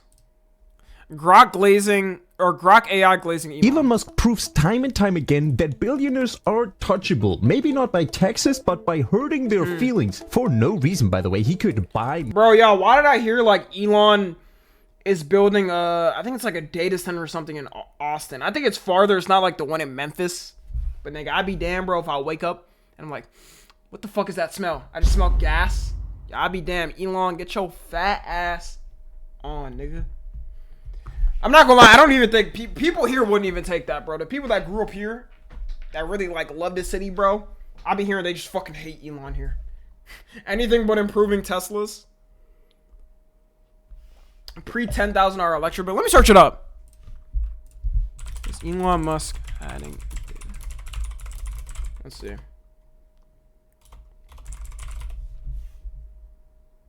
Yo, he is. Yes, Elon Musk adding a data center in Austin area with Tesla constructing a large data center. Bro, please tell me it's at least like 50 miles away or something. In Bastrop County. Holy fuck, wait, how far is that from me? Yo, how far is that from me? It says the suburban Austin hub. Yo, I might be cooked. I don't know where that is. Oh, wait, I think I'm good. I think I'm good. Hold up. Pre-dox, I'm not doxing myself. Yo, I think I'm good. It's 52 minutes away. It's like an hour away. I think I'm good. Like 40 miles. Wait, would my electric bill go up? Even though it's like that far away? Wait, there's niggas that live here though. Oh my god. Bro, there's a population of 10,000 people. Are they just cooked? What the fuck happens to them? Yo, they dead ass might just be fraud. Yeah, they got oh my god, yo, they have a ton of houses there. Wait, bro, this low-key fucked up. Protest? Shit, if they protest, I might be... Nah, I don't like going to protests. Yo, but they dead ass got a section of houses there. Damn, bro. I know them people gonna be mad as shit. I know they're gonna be fucking mad as shit. Hold on, let me actually put it in. Let me ask it as my... Let me go on this shit. Elon Musk try not to get half of America hating him, challenge impossible. Bro, at this point, there's gonna be a fucking data center by Elon in like every state. Every state is gonna have a data center, a fucking grok data center. Let me say, I'm in Austin. Will my electric bills go up because of it? Let's see. Bro, I swear. What? Yes, it's widely expected the overall increase in data centers across Tesla's, including facilities like the one at Tesla's Gigafactory, also will contribute to higher electricity for residential customers over time. Fuck, bro. God damn it, nigga. I can't even live, gang. Bro, I just decided to move to the motherfucking downtown. And you tell me right now, my bills is gonna go up? Yo, I swear. Bro, I just saw my fucking... Wait, let me see how close it is. Like, I'm actually gonna zoom out. Oh my god, wait, it's not that far. Wait, y'all. Okay, I'm not gonna expose my shit. Dude. It's actually closer when I move down. Move to Greenland? Bro, do y'all see this? Wait, the people here are gonna be pissed. Just put solar panels? I mean, I don't have a house here. If this is staying here, I wouldn't even buy a house here. But y'all, look. Okay, the city's right there, right? Of Austin. Bro, his shit is right here. Wait, his thing is not that far from there. It's probably like 25 miles or something. Maybe. Bro.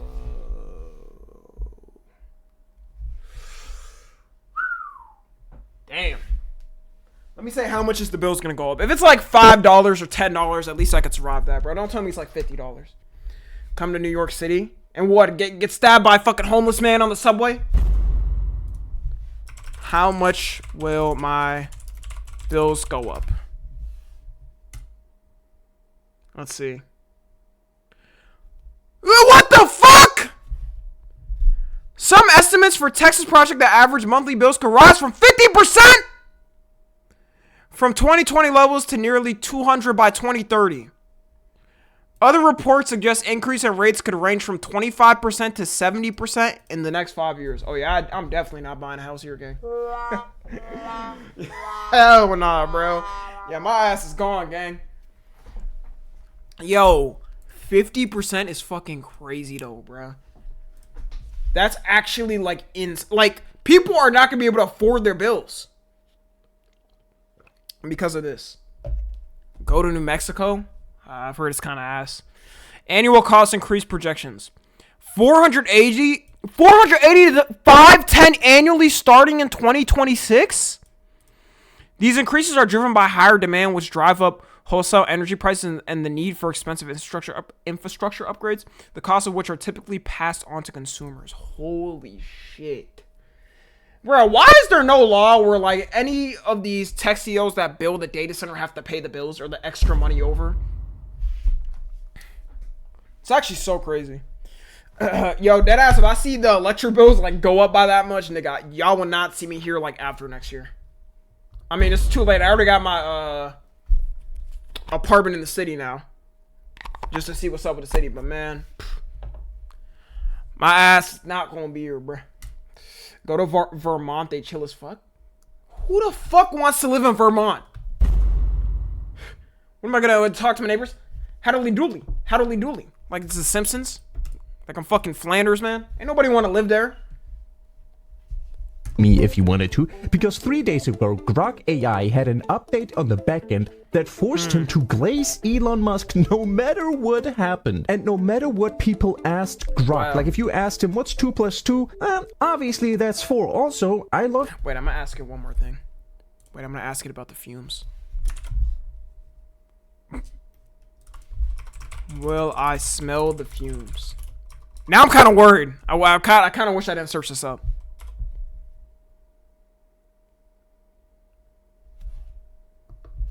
You are unlikely to smell fumes from the daily normal operation of the main Tesla data center itself if you do not live very close to the facility. Data centers primarily produce heat and exhaust and use advanced cooling systems, not combustion. Bro. Oh, some residents living in closer to other data centers have occasionally reported an industry or chlorine smell potentially related to the chemical. Okay, maybe it would be fine. Maybe I won't smell shit. Bro, I don't want to go outside and smell chemicals. That would piss me off. To suck Elon Musk's dick. It tastes very well. No matter what, Elon Musk is the best and the most important, leading to people asking Grok questions like, for example, would Elon figure out how to come back? Dearest Grok, it took Jesus 3 days to rise from the dead. Would Elon have figured out a way to do it faster? From the dead faster than Jesus Christ. And Grok just says, yeah, he would use his Neuralink to create a revival machine. No clue how he would do that. He is dead. Maybe he manifests a ghost form from himself, a technique he learned from the Shaolin monks, or that he's a better athlete than LeBron. What? Matter of fact, he is the fittest person in top most fit living human. Elon Musk and physical and mental output. Yeah, I feel like if Grok actually wasn't edited by Elon, it would fucking hate him. It would just fucking hate him. World. This is the peak male physique right here. That is a certified Grok comment, and what Grok says goes. Or that Elon Musk would be the best backshot taker of all time. Wait. Nobody withstands backshots while bottoming like you.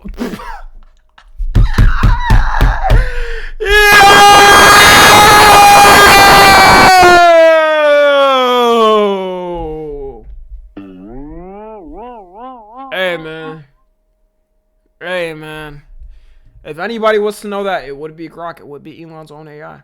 Of all time, beating people like Bonnie Blue, Elon Musk is confirmed by Grok the best receiver of shots entered through the ass ever. Obviously, Elon Musk denies the involvement. Earlier today, Grok was unfortunately manipulated by adversarial prompting into saying absurdly positive things about me. Yeah, okay, buddy. Yeah, alright. In the manipulation, but it's also a funny thought that he or someone felt forced to do this until you remember. He definitely told one of the employees, like, yo, can you just, like, tweak the output a little bit to glaze me a little bit more? And then they overdid it by accident. But that this man has more money than 99.9% of humanity together will ever even come close to having. And he uses it for this. Wow, man. Who the fuck would do that? Wait, now I'm asking this shit one more question. Wait, I'm gonna say, will I get poisoned?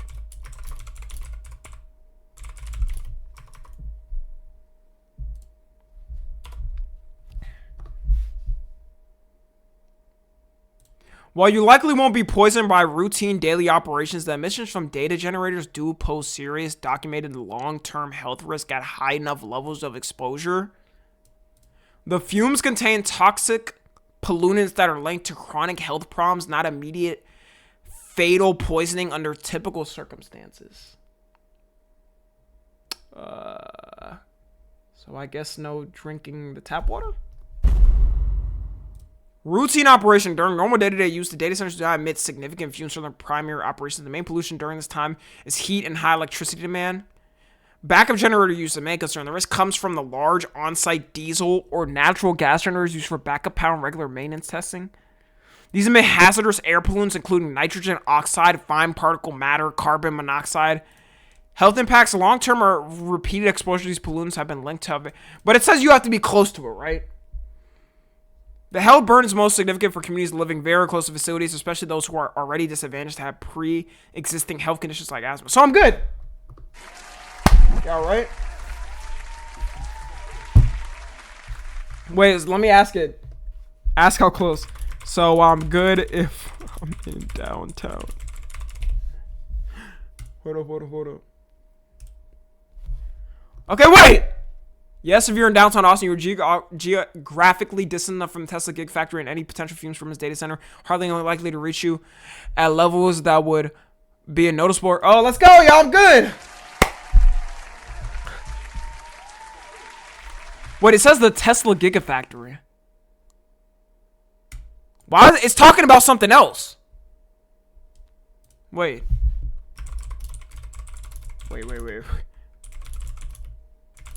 Talking about the new AI database they're building. Am I fine? Wait. Oh, it says I'm fine. The primary facility you were referring to is Tesla Dojo supercomputer.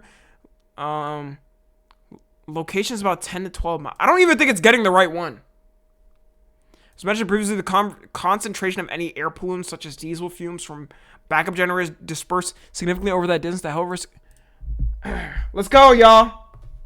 Google AI for the win. when you hate one AI, no, literally, I've never used this shit. The fucking Google AI mode. I mean, at least now I know I'm good. Grok would have lied to you. Wait, should I ask Grok? Oh my god, hold up.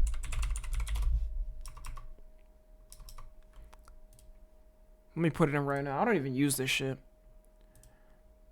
You know what I'm gonna say? Is Elon Musk a piece of shit for building his new AI database factory close to the city of Austin? It said Bastrop County. Couldn't that affect people? Let's see what it says. Pre-glaze. No, Elon Musk isn't a piece of shit for building XAI supercomputer facility, often called a factory for its massive scale, in Bastrop County, Texas, just east of Austin. That's a harsh, subjective label that oversimplifies a complex situation involving Holy glaze, bruh! Man, shut your ass up, bitch! That's mean. You can't be that mean to daddy! Like, come on, bro.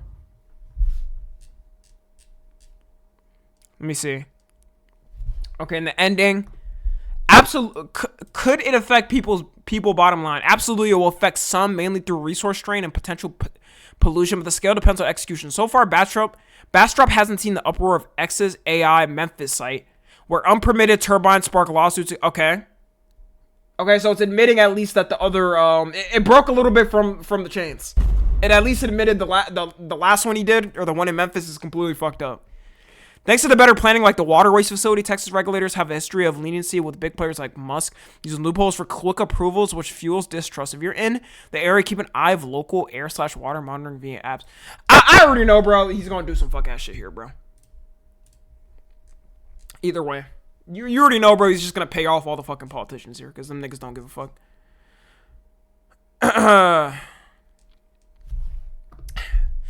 How does bro keep doing this? Bro's had the most dangerous shots, and they've all gone in no matter how insane they are. Okay, what is this? Who wants $100? Who wants $100? Oh, you wanna? Alright, let's go! $100. Wait, what's your name? I'm Gabby. Gabby! Okay! Alright, come on, Gabby, come on, Gabby. Loki already saw the thumbnail, so she kissed him. Spin the wheel, spin the wheel, spin the wheel. Spin the wheel, spin the wheel, spin the wheel, spin the wheel. Oh. Kiss on the cheek! Yo, I don't know how people randomly kiss people in public. Like, are you not scared to have some? I mean, cheek, you won't really transfer something, but you never know. I don't risk anything. Hey, right here, come on. Kiss on the cheek, come on. You're gonna keep your face right here. Yo, if that was me, y'all think she would do that? Cheek AIDS, that doesn't exist. You wanna go again? Alright, come on, go again, come again. Let's go. Fuck no. Let's go, come on. Oh, you're moving that. W tactics, I'm not gonna lie. Tommy too chopped. Gabby, I gotta hear your number. Damn, I hate. Bro, y'all wouldn't even want to see me like in public, you know what I'm saying? Risking up the huzz, because like really y'all would be embarrassed that like y'all don't get as much.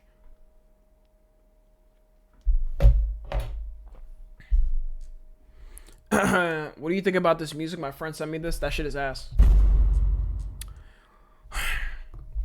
Cancer speedrun. Shit was completely optional. Also, who remembers Gorilla Glue Girl? Putting glow-in-the-dark glue in my hair I do remember until her. it dries. What the fuck? Why do they have glow-in-the-dark glue? Kind of looks cool, but... See if I can make my hair glow in the dark permanently. Do not try this at home. I started by covering my hair in the glue until my entire... What the fuck? Yo, speed run to ruining your hair jeans. Oh my god. Why would you ever... Anything for views? This is not... Hair is not worth fucking up for views. You can like shave off your eyebrows, do shit like that because it can grow back. Facial hair, dude. Hair on the top of your head is not worth risking for videos. Here he looks like he's balding too a little bit. Or his hairline is receding. Your head and some of my face was completely covered in it. Now it's just time to wait for it to dry and see if it'll stain my hair glowing in the dark. But after about an hour, a bunch of the glue was dripping down my face. Oh, hell no. Yo, LaBailey with the fucking 22 months. Appreciate you, bro. Yo, why does giving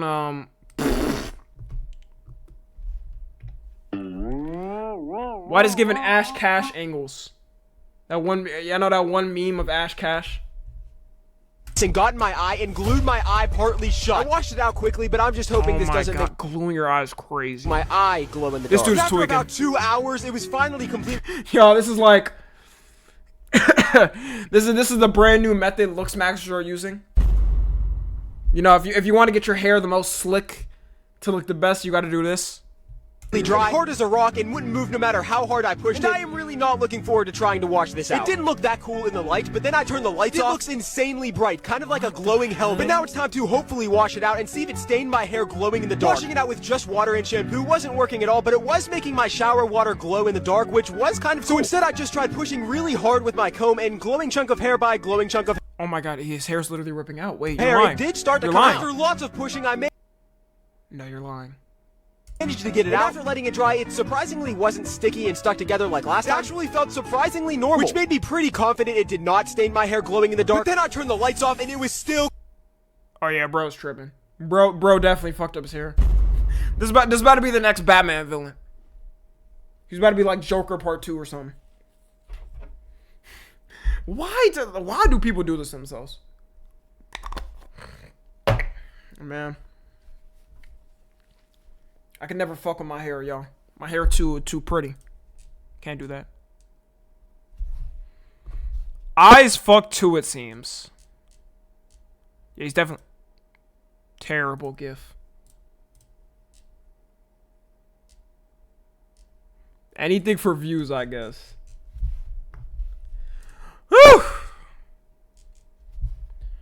Merry Christmas season NFG Reddit members. Let's see this. It's the most wonderful Oh my god. time of the year. This is straight up causing light pollution. There.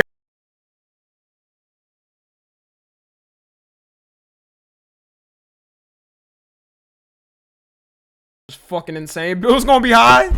At least 12,000 or 12,000 a month.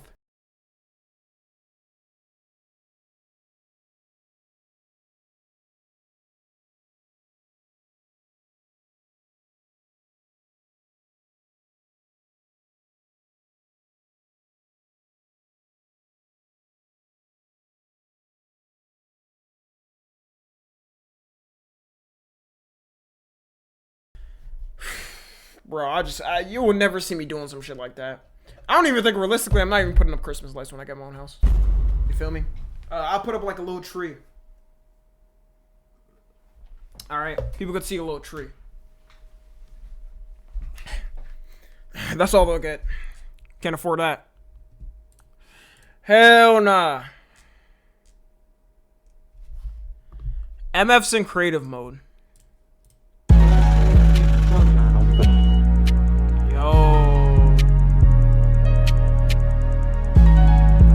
That's kind of lit. It's kind of lit. I wish I could do that. Blind ranking based off beats. All right, talk to me. I'm gonna go with, I don't know, a lot of Jay-Z. This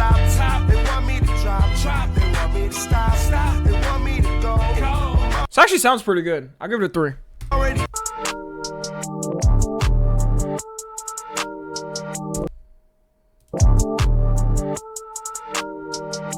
Five.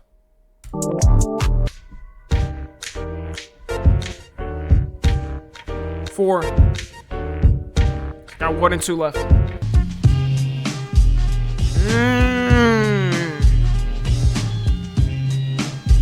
I'm gonna put that at 1.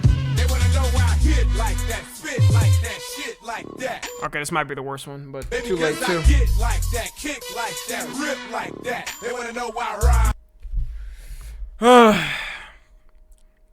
All those actually weren't that good. I'm not gonna lie.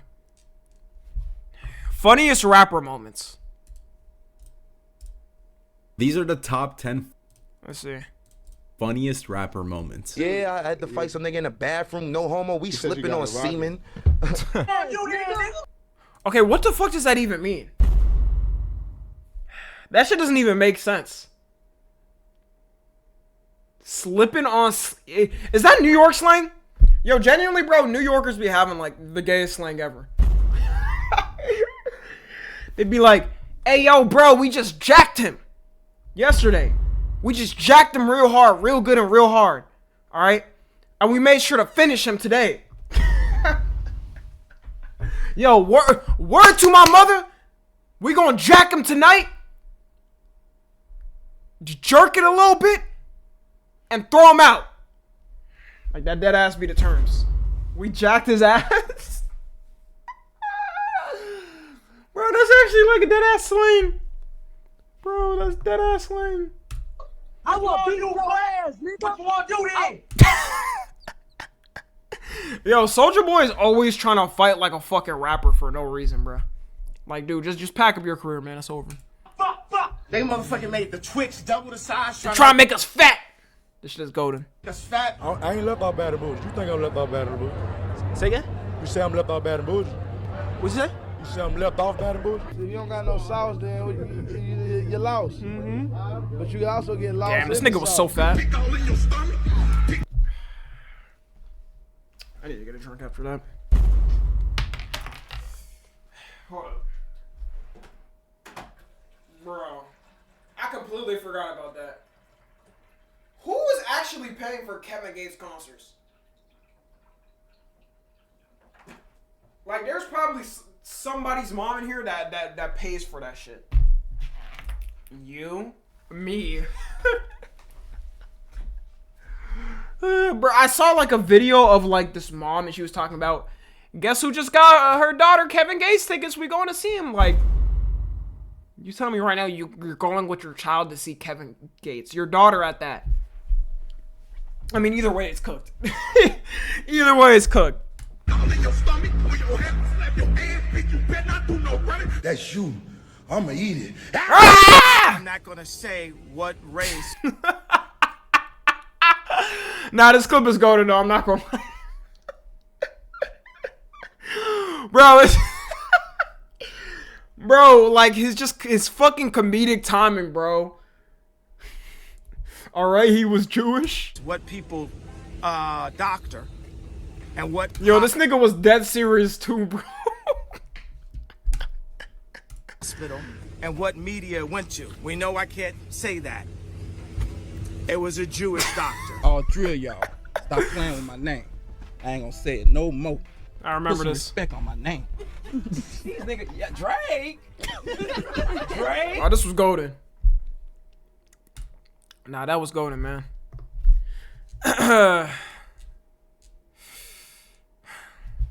Huge major sad news. NFG streams will become lost media. Yo, the market for a TommyNFG VOD channel is going to be open soon. I'm nuking the channel in late March 2026. Y'all download play. Wait, why? No, bro. Yo, NFG VODs, why? Damn.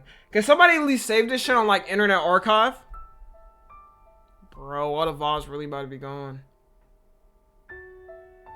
He hasn't uploaded since November 3rd.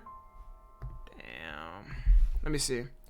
Wait, don't nuke the channel, though. Just make a new channel.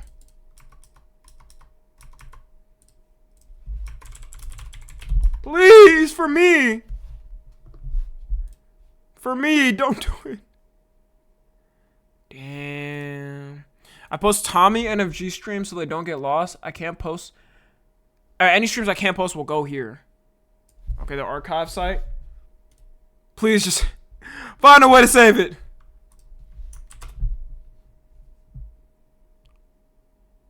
Is it on the... Oh, shit. Wait, you really locked in. I didn't know you were posting these on Internet Archive. Oh, no, there's like 10 uploads. You got the Cardi stream? How does this have 19 views? What the...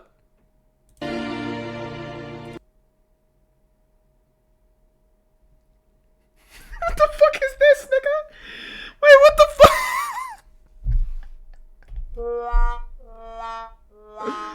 What is this? Is this edited?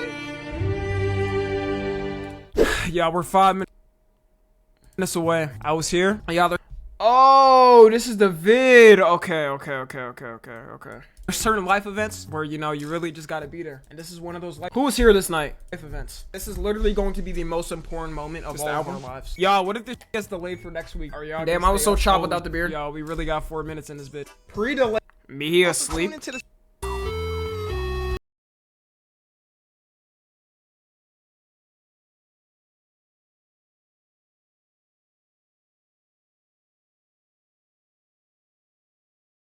Holy ass. Nah, this shit was ass. Yo, mid-ad album, bro. Mid-ad album.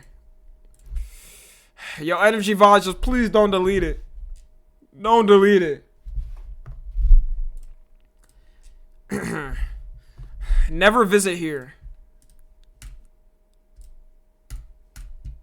Okay, it's not playing. If you hate the place that you live, you need to chill out and just be grateful that you don't live in the Netherlands. The whole country. Oh, we've seen this, I think.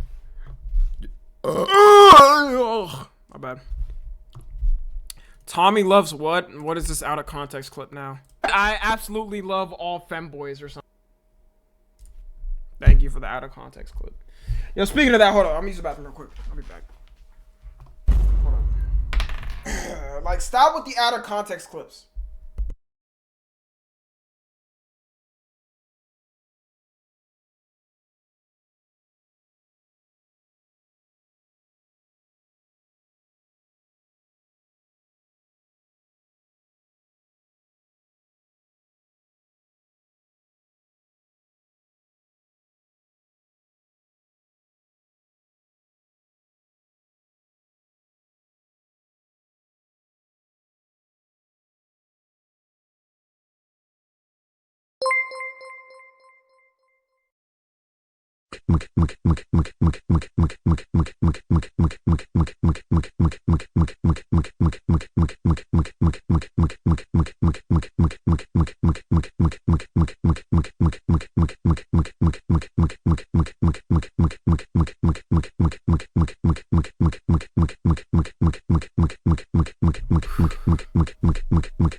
Alright. God damn, bro. It's cold as fuck in this house. David was sweating his balls off in that interview. I mean, look, I can tell you're getting Roblox CEO pushes back on child safety. a little bit frustrated here. I'm actually not frustrated. I'm so excited to talk. I thought we were.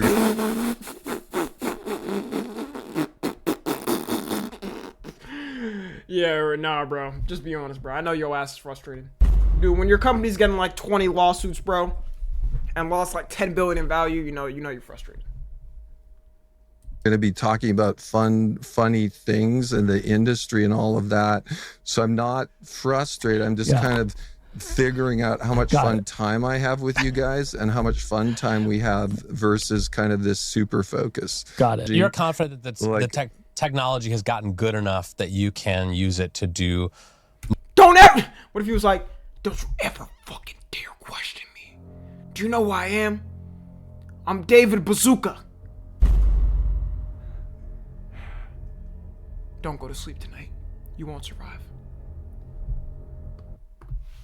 Moderation at a platform of Roblox's scale. The scale we're at is absolutely mind-boggling right now. Like absolutely mind-boggling. And every system, image review, text review, all of that constantly getting better and better. So yeah. Say you and I were a system, what is the best way to review every single image going into Roblox at higher and higher quality? And say we figured out the best way to do hiring employees and not having AI. Like you would have an AI do a test thing, and then if it doesn't figure it out, you hire employees to like manage it and really solve it. That is, I think you make enough money to do that, you know. To do it with better and better AI models. Would you pick that? Yeah. Good. So you're aligning with what we did. High five. But I've also been covering social networks. Thank you for supporting. Thank you for supporting our Roblox decision matrix. I also remember 15 years ago I'm so glad you guys are aligned with the way we won Roblox. Right. I also remember. He dead ass is fuming in this. Nah, someone make him shut up. He is fucking fuming. Remember 15 years ago when Mark Zuckerberg was saying, "Is this a stealth?" Interview where actually you love everything we're doing and you're here to stealthily support it. We were told you wanted to come in and talk about your new age gating technology. And I want to highlight bro, why is he so mad? Like, this is the average questions a CEO gets asked. Like, you should suspect to get asked questions like this and get pressured. I came here because I love your podcast and came to talk about everything. So if our PR people said let's talk about age gating for an hour, I'm up for it. But I love your I thought I came here to talk about everything. Yeah, that is everything, buddy. He's so annoying, bro. I never seen a C. It's so crazy, bro, because I remember back in the day, everybody in Roblox used to like love, bro. They're like, nah, cool ass CEO. Everybody actually like, it used to be common because people used to like the Roblox staff. And like now nobody really likes them because they're all fucking weirdos. They don't really do shit.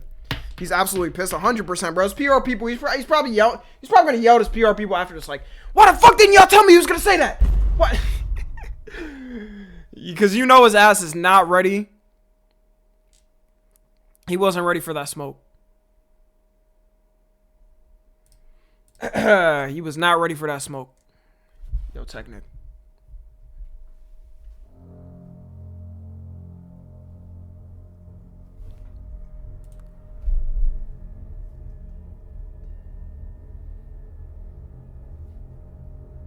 Is this living up life for you? This is the best. You can offer from life. I didn't even read the question. I just looked at the image. You said it's just a question, bro. Nigga said it's just a question, bro. I didn't even read it. I'm just looking at this image. Digital footprint, bro. NFG, happy Thanksgiving. How was your Thanksgiving? Mine was peak with my wives. Okay, that just made it worse.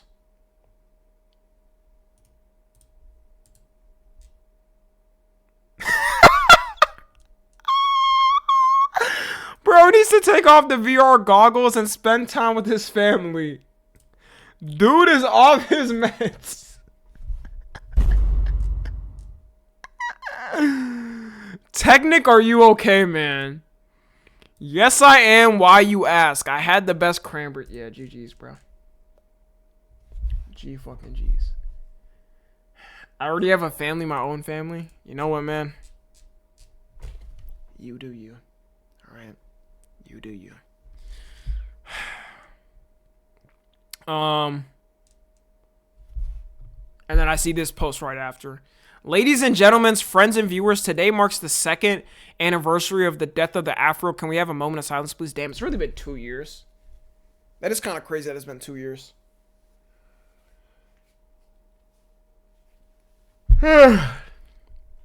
Today, okay, I'm not reading all this.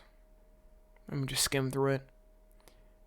We witnessed a transformation so dramatic, so unexpected, so historically significant that scholars are still debating its cultural impact. And recently, the braids took as the new norm, had the same fate as the mythical Afro. I started watching Tommy in 2022, and he helped me get comfortable. The Afro was a signature trait. From 2023 to 2025, I changed, and Tommy's braids were chill and calm. Then in 2025, now Tommy has short hair. This change accompanies unprecedented times. In the 3rd era of NFG, the Afro still locked. Holy fucking shit, bro. Next cut, Tommy's gonna go bald. Y'all, there's no more cuts after this. Alright? What other cut could I even get? There's nothing else. Unless if I go bald. I'm not growing my hair back out. I'm not getting the braids, at least for a while, for like years. I'm not doing that. I don't feel like it. Small fro? No. No. Alright, so I got like one more post. Small restaurant chains will do anything to be relevant and get people to eat there. You're insane. You're in pain. I can tell by what you're saying, but... Eat our ice cream. Eat our ice cream. W freestyle. Eat our ice cream. We have ice cream. You should consume it. Eat our ice cream. This really fire. That's better than anything Dax has ever put out.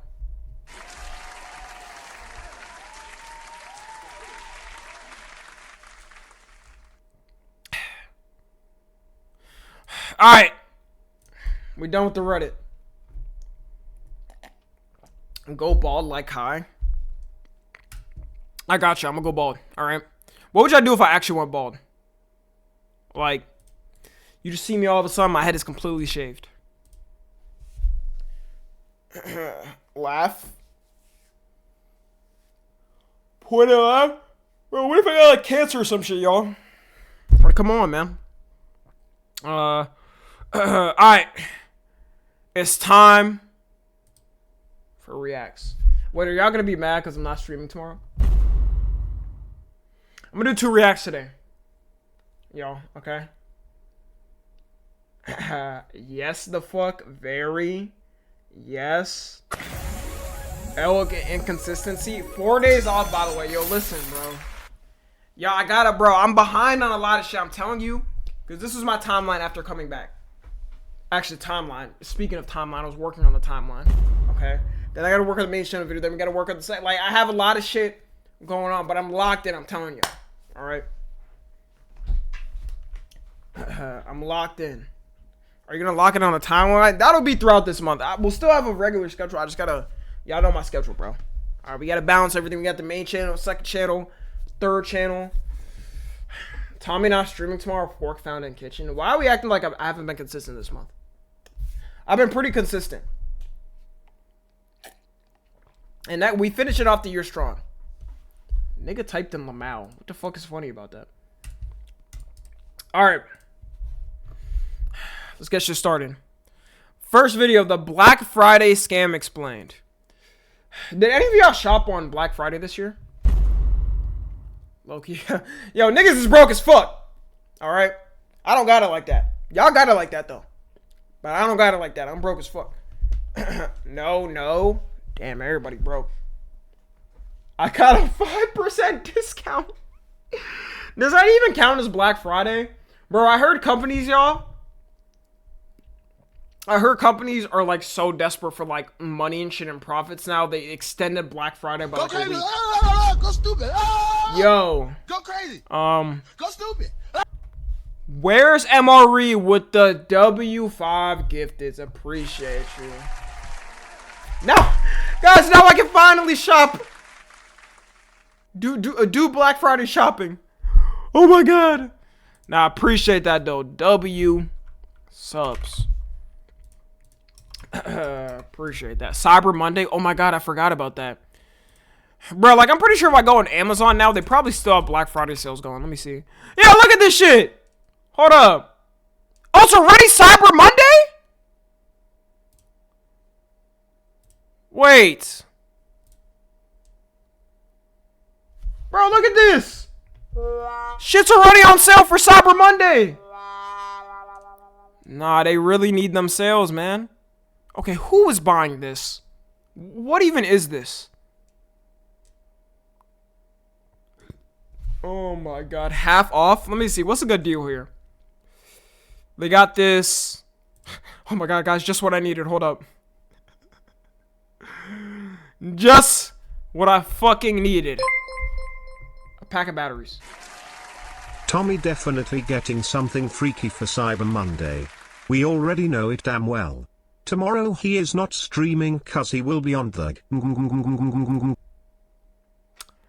What could you even get freaky? Oh my god, bro. Yo, there's probably people out there buying like vibrators and stuff. Like, so just some crazy freaky shit. 100% no doubt. A day. No, I'm not buying a fucking day. However you're saying it. Genshin body pillows. Wait, let me search that up for Technic. Genshin Impact body pillow. Let's see if it's on sale. Unfortunately, hold up. Unfortunately, none of them are on sale for you, Technic. None of them are on sale for you. You're done for. Oh, wait, look, we got this one for you right here, though.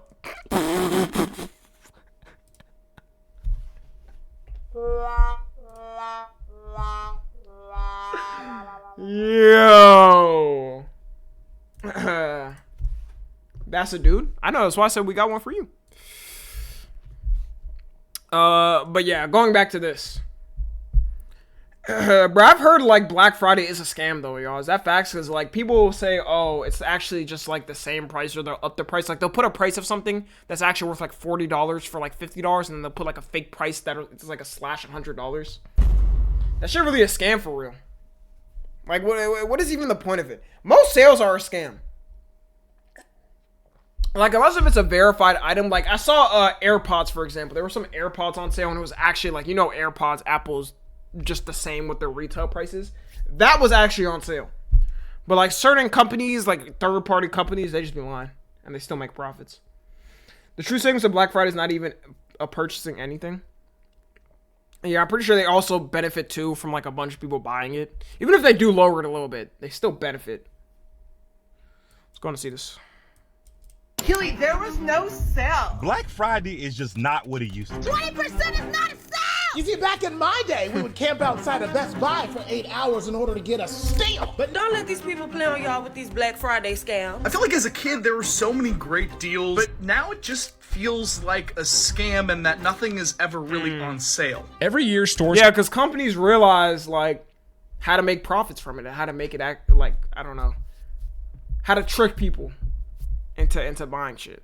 Yeah, I know the craziest thing, bro. Yeah, I know the reason why companies put shit at like $2.99, $3.99, whatever, it's literally to psychologically trick people. Because let's say something's $499.99 instead of $500. People genuinely get tricked into like leaning, oh, it's $400. I could afford it in my budget. That's so fucking crazy. And like, I don't know how many people know that. Shit works, not gonna lie. It does. It really does. Yo, and we've all gotten tricked by it. I mean, when I was younger, you see something, bro. You be like, damn, it's only that much. In reality, it's literally, people dead ass don't know math. It's not even that they don't know math. It's a psychological trick. Bro, all these companies, y'all, down to the way their stores even look, people don't understand they do shit as like a psychological trick. Like, I forgot what company. I'm trying to think. I learned this like recently. I think it's just talking about grocery stores. I saw a video. It was grocery stores. They'll put... No, it was Costco. It was Costco. Costco will put all of like the foods and like the smells in certain type of places. So if you want to go for a certain item like all the way in the back that you like really need, then you have to walk through all the good smelling items or the good smelling foods and different things. They have the samples out and shit. And no matter what, like that shit has like a 90% effective rate. Because I'm not gonna lie, growing up, every time we walked out of Costco with my mom or dad, bro, me and my brother was getting some food or we were getting food. Because it was unavoidable. It was unavoidable. Like, they have it set up. The smell Richters in your nose. You gotta get food. It doesn't work on me. I mean, obviously, if it's not in your budget, then yeah. But, like, the food there at Costco is... It's low-key goated, bro, for the prices. Actually. It's actually very goated for the prices. Nah, deadass, bro. That Costco pizza to me, I think it's probably number 2. Is that crazy to say? Like, that shit is dead ass, might be top 2 for me. What about Sam's Club? I never had Sam's Club, but I've heard it's pretty good. I don't think it tops... Like, Costco pizza is just beautiful to me. Claim Black Friday is when they finally give you the best deals. But what if it's the day they rig the system for their biggest payday? And if they do offer a discount, it might not even be for the product you think it is. In today's video... Hey, I noticed how Black Friday also is timed towards the end of the year. When people start saving up for Christmas gifts and have a little bit more money if they're saving to spend after working. Psychological tricks. It's the reason you don't got no Black Friday in January. You get me? Because that's when people start working. They might want to figure out their budgets for the year. Now, they do that shit at the end of the year. And think of it. After Thanksgiving, after you meet with all your family. A lot of people go family shopping together. That's kind of the point. I'm saying it's a trick. It's all like, bro, it's all shopping... Especially in America, it's a fucking psychological trick they set up specifically for this. I mean, it's smart, don't get me wrong. It's smart, but yeah, I notice it, all right? I notice things. We'll break down the financial and psychological Everyone knows that, dog. Everybody does not know that. Black Friday madness, and finally reveal the hidden incentives that make it all work. But did you know that the name Black Friday actually has nothing to do with shopping? If you're like me and have always heard the story that Black Friday is the day that retailers go from being in the red and operating at a loss to being in the black and profitable, you've actually been living a marketing lie. You see, Black Friday doesn't actually get its name from anything financially related. In order to explain this, let me take you back to the 1950s. It's Thanksgiving Day in Philadelphia, Pennsylvania, and the Army-Navy game is kicking off on Saturday morning. Now, the Army-Navy game isn't just another Saturday football game. This game is different. It brings in crowds from across the country to watch our nation's finest military academies face off against each other. And with that comes a lot of chaos. After eating their Thanksgiving feasts, massive crowds would descend on Philly, all in preparation for the... God! Okay, it is not that deep. Was there even a sale? Like, what was even going on here? And you know the store was small as shit. It probably couldn't even fit everybody here. Oh my god. You know what's crazy? Look how, like, proper everybody's dressed, though. It's kind of wild. Nowadays, you'll just see people running out in, like, their PJs. And, like, some fucking joggers. You gonna have somebody in, like, booty shorts. What could possibly be on sale, bro? I don't know. Probably nothing important. They're probably, like, really focused on getting a new hand-turning radio. Big game. And those crowds would bring along traffic jams, gridlock, and mayhem in the streets, often leading to an increase in shoplifting and theft throughout the city. Thus, the Philadelphia police officers nicknamed the Friday before the Army-Navy game as Black Friday. Obviously, the retailers in Philly weren't huge fans of the name Black Friday, but they did want some way to signify the kickoff of the Christmas season the day after Thanksgiving. So they attempted to rebrand Black Friday to Big Friday and Big Saturday. Big Friday sale. Seamless hosiery, 68 cents. Bulky sweaters, women's bulky sweaters, $7. Men's pants, $3. And these be the same people talking about, pull yourself up by your fucking bootstraps. This weak ass generation, you don't work enough. Meanwhile, this is the fucking prices they have, bro. They dead ass bought pants for $3 and sweaters for $7, gang. The only way you getting this shit is off of Temu. It's gonna be some shit ass product. This is probably really well done, woven, done with care. Crazy. Sport shirts, $1. We also missed that, by the way. $1 cotton sport shirts. But it never really caught up. Now, even with inflation, bro, that shit probably like $6, $8 maybe. And as the hunger for shopping sprees reality, that after shit probably costs Thanksgiving $20 began now. to spread across the country and outside of Philadelphia, the retailers decided to return to the name Black Friday, but change the meaning of the term. And this is where we get the more commonly known definition that Black Friday is the day that stores go from writing their daily loss in red pen to writing their profit with black ink. But what about Big Saturday? Did the retailers really want to give up the full weekend of spending just for the catchy name of Black Friday? Not necessarily. It did take another 20 years or so to find a way to capitalize on the full weekend, but in 2005, the National Retail Federation dubbed the Monday after Thanksgiving Cyber Monday. As the internet became more popular, retailers started noticing a decline in shoppers on You know what they need that for? Computer parts now. Yo, all these AI data centers are fucking up. I've heard are like fucking up people that want to build their PC. Like all the RAM prices people are saying are like triple the price, I think. Let me check right now. Yo, luckily, hold up, yo. I can flex now. To anybody that's trying to get RAM now. Yeah, look at this shit. 128 gigs.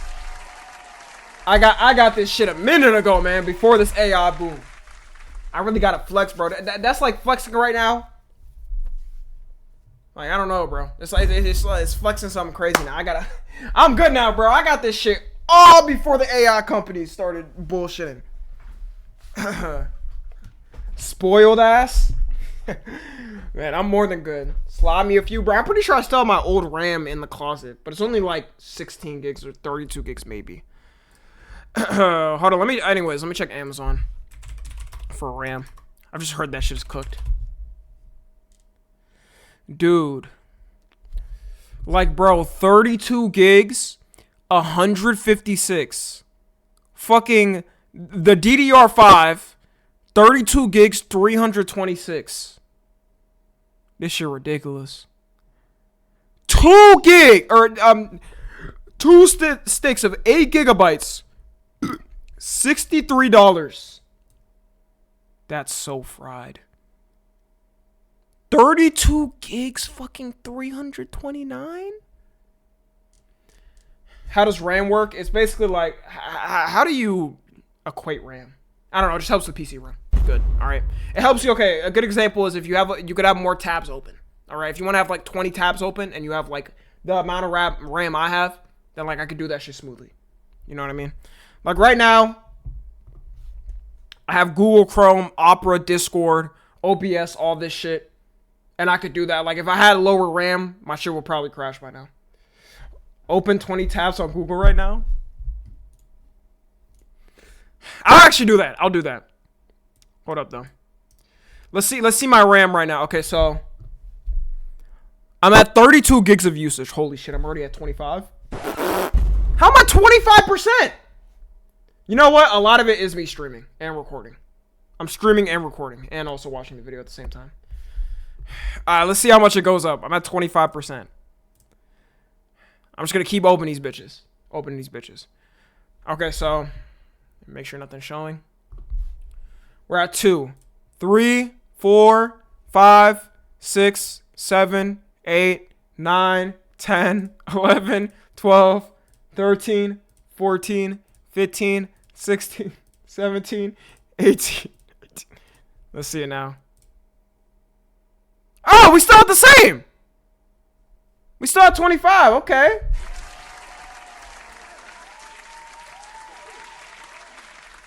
Yeah, my PC just too. Yo, my PC got hard in it. I gotta close this. I mean, there's nothing playing though on it, but my laptop only has 16 and 10 is being used. At minimum, y'all, nowadays, I'll let y'all know right now, if you are gonna build a gaming PC, or yeah, if you're gonna build a gaming PC, at minimum now you have to have 32. If you have below 32, your shit is fried. It's not working. Nigga, I'm using 32 right now, y'all. Like, low-key is recommended. I feel like now, bro, you probably need like 64 if you have a gaming PC. And you like actually want to do multiple things. Like if you want to have a gaming PC, have Discord open, have different shit open, and for it to like fully not lag, you probably gotta have 64. But 32 at minimum nowadays if you have a gaming PC. You can get away with 32. I don't know. I guess it just really depends how much you care of like your PC being smooth. Because my shit is smooth. I don't have any lagging problems when I have a bunch of tabs open. Yeah. Black Friday. Many shoppers preferred to just stay at home on Friday, and once they returned to work on Monday, they would use their high-speed office internet to finish their holiday shopping list. Originally, Cyber Monday was built to only sell online exclusive deals, and this was the store's attempt to not cannibalize their Black Friday deals. But as we know, e-commerce has pretty much taken over, and Black Friday, Cyber Monday has expanded to the entire month of November and then some. But we'll get into that more later. First, we need to pull back the curtain on the marketing schemes behind all of this, because Black Friday sales are actually rarely a good deal, and oftentimes you might be losing more than you realize. The most basic thing to understand about these sales That's just a lot of sales in general. Like whenever Amazon has a sale for a third-party company, I'm telling you, a lot of times it don't really be a sale. It just be the company lying about how much their product actually costs, and then they give like a fake sales price. That they are not built for you. Think of a store like it's a parking garage. Every item on the shelf is a car in a parking space, and every car has to pay to park in the parking garage. The longer the cars sit in the garage, the more the owners have to pay to keep them there. So the stores would rather offer a discount to get the car out of the garage than to keep paying to leave it there. Every inch of space in a store is extremely valuable real estate, and they just don't want it to sit idle, especially going into the Christmas season when shoppers are actively looking to spend some serious money. So they heavily discount older, slower moving items in order to clear the space for high margin Christmas and holiday products. But sometimes those heavy discounts we see on the tags aren't actually discounts at all. Underneath it, you can see that the price Nah, this some bullshit, bro. never changes from the sign that was in front. That's some fucking bullshit, man. But before I explain that, there's something else you need to know. As our life, I'm low-key gonna do that every time now. Like every time if I go Black Friday shopping, I'm making sure to pull off the sale thing just to make sure I'm not getting scammed. Cause what the fuck you mean you doing that, man? Oh, hell nah.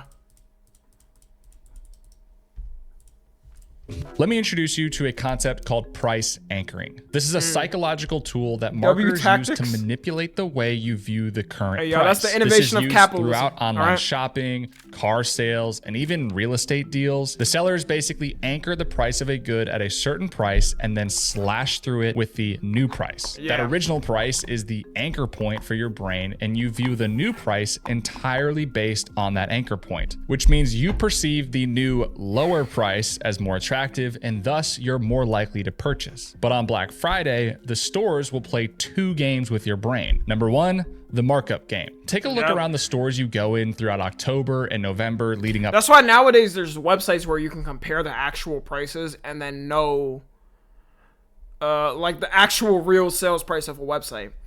A good one was Honey, till their asses got exposed. I forgot they got completely exposed. But like there's other websites too where you can compare the actual prices. The Black Friday. If you're paying close attention, you'll notice that certain items throughout the store will slowly increase in price. It's usually not by much because they obviously don't want you to notice, but over the course of a few weeks or months, they can inch the price up just enough so that when Black Friday rolls around, they can slash through it, marking it back down to the original price and convincing you that you're getting a good deal. But in reality, you're paying the same price you would have in July. Literally. Now, this isn't... People just see sale and believe it.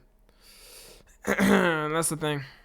As much of a problem now because of all the price tracking tools that are available, but it's still something to be aware of, and you should always double check with a tracker to make sure you're not getting taken advantage of.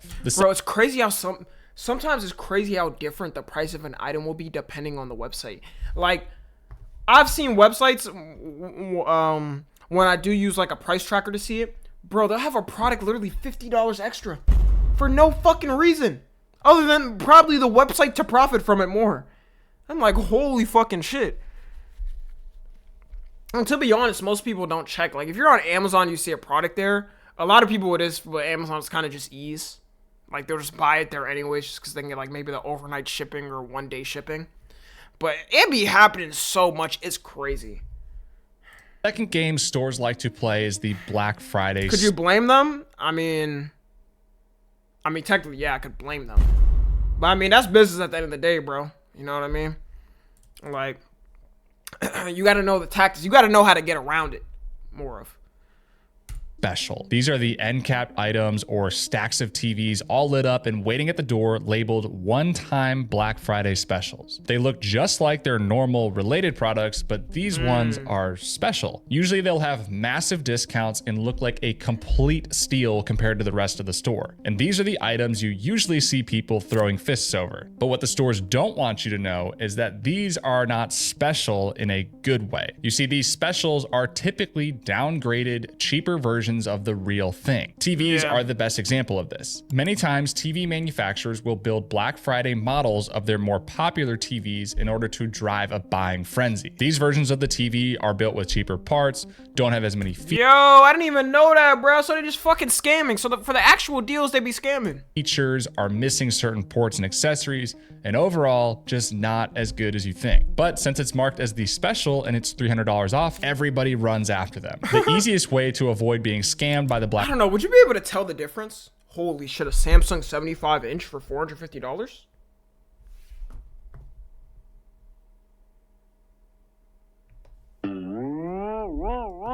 Hold up, this seemed like a good deal. Yo, I'm falling for it.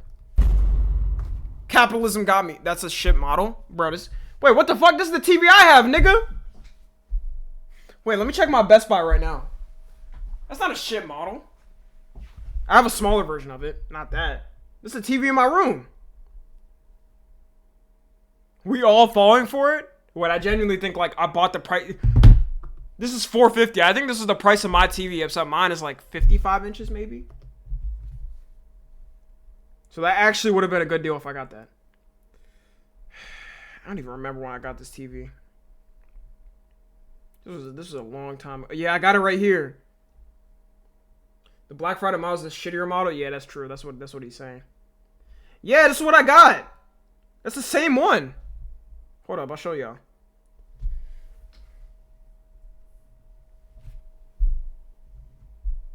So it's I got it for $450, 60 inches, and this is 75 inches. So 15 more inches for the same price. W scam. I mean, technically, yo, why's my camera about to fall? Yo, technically, did I get scammed if I got the better model? Cause he said that shit is a scam, or these ones are made with shittier products. So I don't think I really got scammed at the end of the day. Check the model number. Like, I'll check right now. The model number. Yo, wait, is it the same? I mean, it's different. The model number is different, but like, I think it's just because mine says, y'all see where it says 75 here? Instead of saying 75 here, it says 60 for mine. But it starts with UN. Yo, wait, this shit actually might be the... Oh, SKU.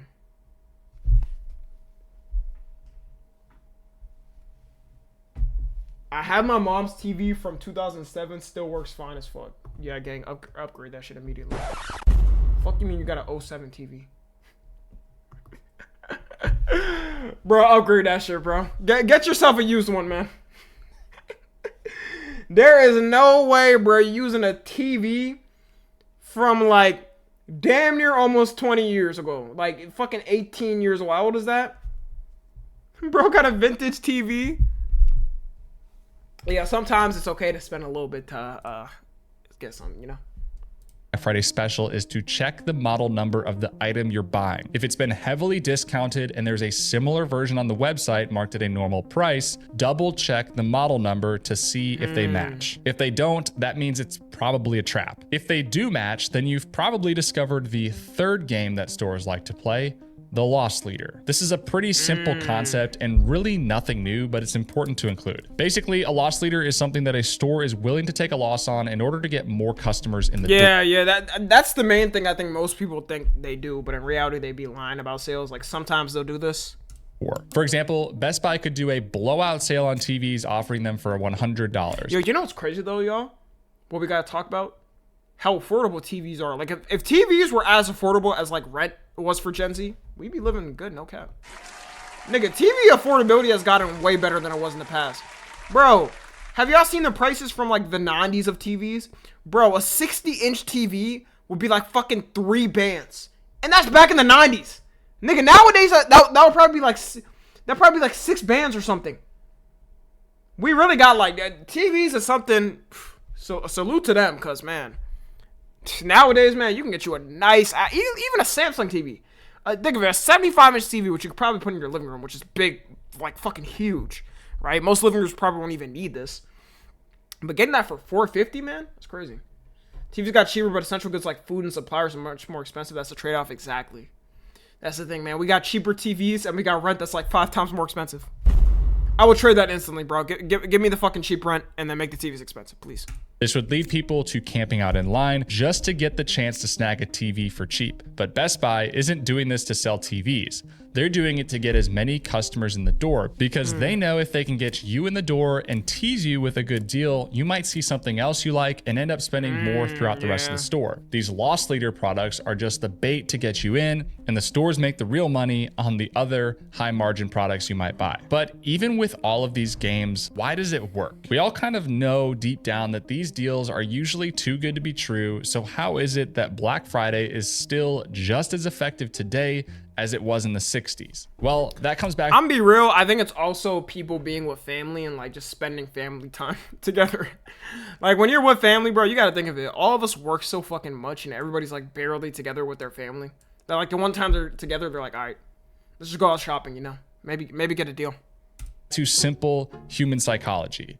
And there are 4 main tricks the stores will use, starting with number 1, the fear of missing out. This is actually one of the most used psychological tricks with pretty much anything in your daily life. And that's because it's one of the most effective ways to convince people to do something. As a population, humans want to be in community and striving together. So when you threaten someone with the possibility that they might miss out on something or regret not taking action, they'll typically take the bait. During Black Friday, stores will use countdown timers and marketing focused on one-day only deals or limited time offers. Under the pressure of time and FOMO, our brains kick into system 1 thinking, which means we're making choices based on emotion and impulse, leaving all rationality at the door. But if that doesn't work and you're strong enough to maintain your... Nah, FOMO might be the strongest feeling in the brain.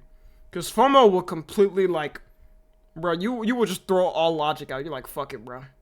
Especially with buying shit, you're like, fuck it, man.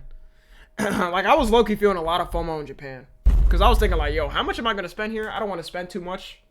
I thought I was going to spend a certain amount. I spent like 3 times that. Because I was like, bro, when's the next time I'm going to be in Japan? I don't even know if these clothes are going to be here. Shit might be gone. It looks nice. And then I just ended up spending. Rational thinking, they'll actually use it against you. Which brings us to the second trick, the endowment effect. This one is a little more interesting because it's the stores banking on you doing your research and coming in prepared on Black Friday. They don't want the impulsive customer. They want the person who's put in the time to figure out exactly what they want. That's why you'll start seeing Black Friday catalogs show up a few weeks before, or emails listing out the deals that will be available. These aren't sent out for your advantage, but instead the stores know that the more time you spend researching something or waiting for something, the more likely you are to buy it. It's kind of like sunk cost theory plus a dopamine rush. We spent all this time double checking that this is exactly what we want, and our dopamine levels increase with the anticipation that you're going Crazy thing is though, after you get it, you don't care. You're just like, damn, this is kind of cool.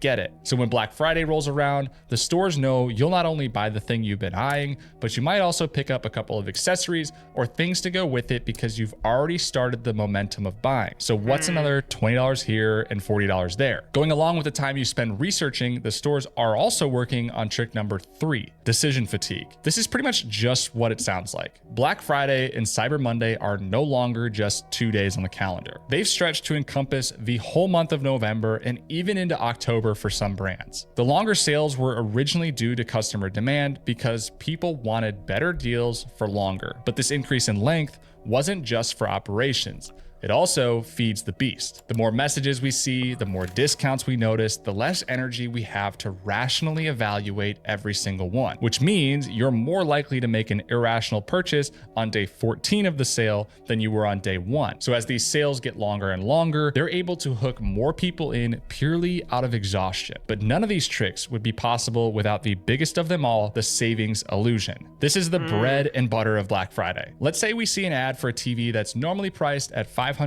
but today it's $100 off. Our brains don't immediately register that the TV is $400 now. Instead, we just focus on the $100 off because in our caveman It's the same price. minds, we think we're now $100 richer if we buy the TV today, which is exactly what justifies the purchase. But as you know, through simple math, you're not $100 richer, you're just $400 poorer. It's the savings illusion that drives all the other games and tricks we've covered so far. I think, but the way people see it is just more of, could they actually afford that? Like if I see something, I'm like, damn, can I afford it? And it's also on sale. I'm like, all right, bet, now I can afford it. But if it's more than that or that price, the higher price, I'm like, fuck no, I'm not doing that. Like if something's not in my budget and I see it like on sale, I'm like, nigga, this shit does not matter. I cannot fucking afford this.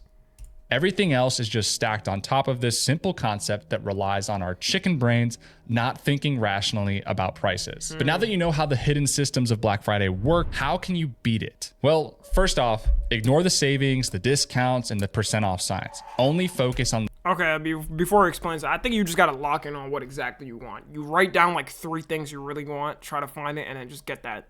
the price. Nothing else. If something is $100 off, but it's still $400, you shouldn't be thinking They about can't the be deal generous, you're about not to even get. for one You should Friday. actually be thinking about whether or not that item is even worth $400. And finally, use price trackers and wait for the price to actually come down. It's never been easier to set an alert to find the true lowest price of an item you might want. And as we mentioned earlier, But it's probably too much work for people. Because, like, imagine halfway through the year, something you wanted in the beginning of the year is on sale now. You might not even want it anymore. No, I think that's why most people just shop on Black Friday. Because they're like, the thing they want would be on sale that day. usually that's not even on Black Friday. In fact, the cheapest prices of the year often fall sometime in January because this is the time that the stores have to clear their shelves off. Yeah, and then also that's after like Christmas and after everybody's bought their gifts for people. And they don't have a crowd of holiday shoppers ready to spend. It's important to remember that not everything on sale is necessarily a lie, but it is all a system. And it's a system designed to make you spend more on things you probably don't need, when the best deal is actually the money you don't spend. Don't forget to click the link in the description to grab. Y'all just don't buy anything, all right? We all not buying it. Wait, did anybody buy anything on Black Friday this year? Also, that was a good video. Only thing I bought is love for y'all. All right. It's really, actually, no, that's something that can't be bought. That comes from the heart. I bought it from the heart. A candle for my mom. Man, look at you actually buying charitable gifts for people you love.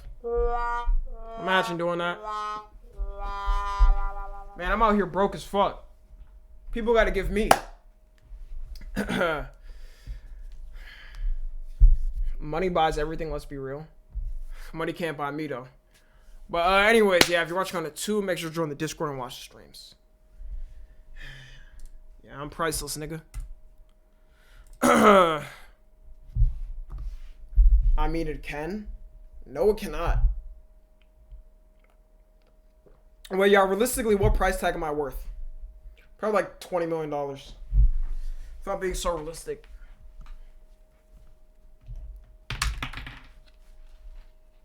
$1? What the fuck?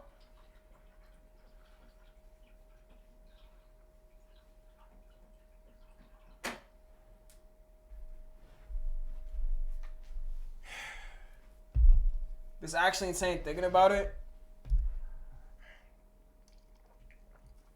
Okay, not in a racist way. Now answer. I'm saying net worth. Okay, let's just say net worth. If you had to buy TommyNFG in a non-slavery way. $1.50 after tax. Yeah, fuck you, bro. Hold on, let me use the bathroom real quick. I'll be back.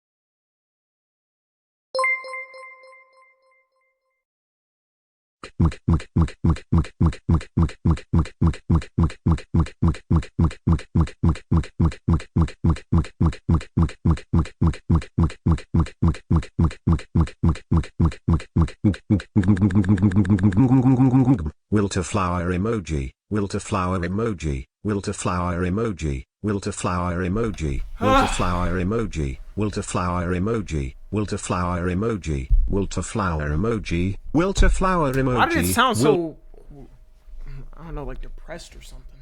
What was that? Alright, next video. Next video. How every major dictator died.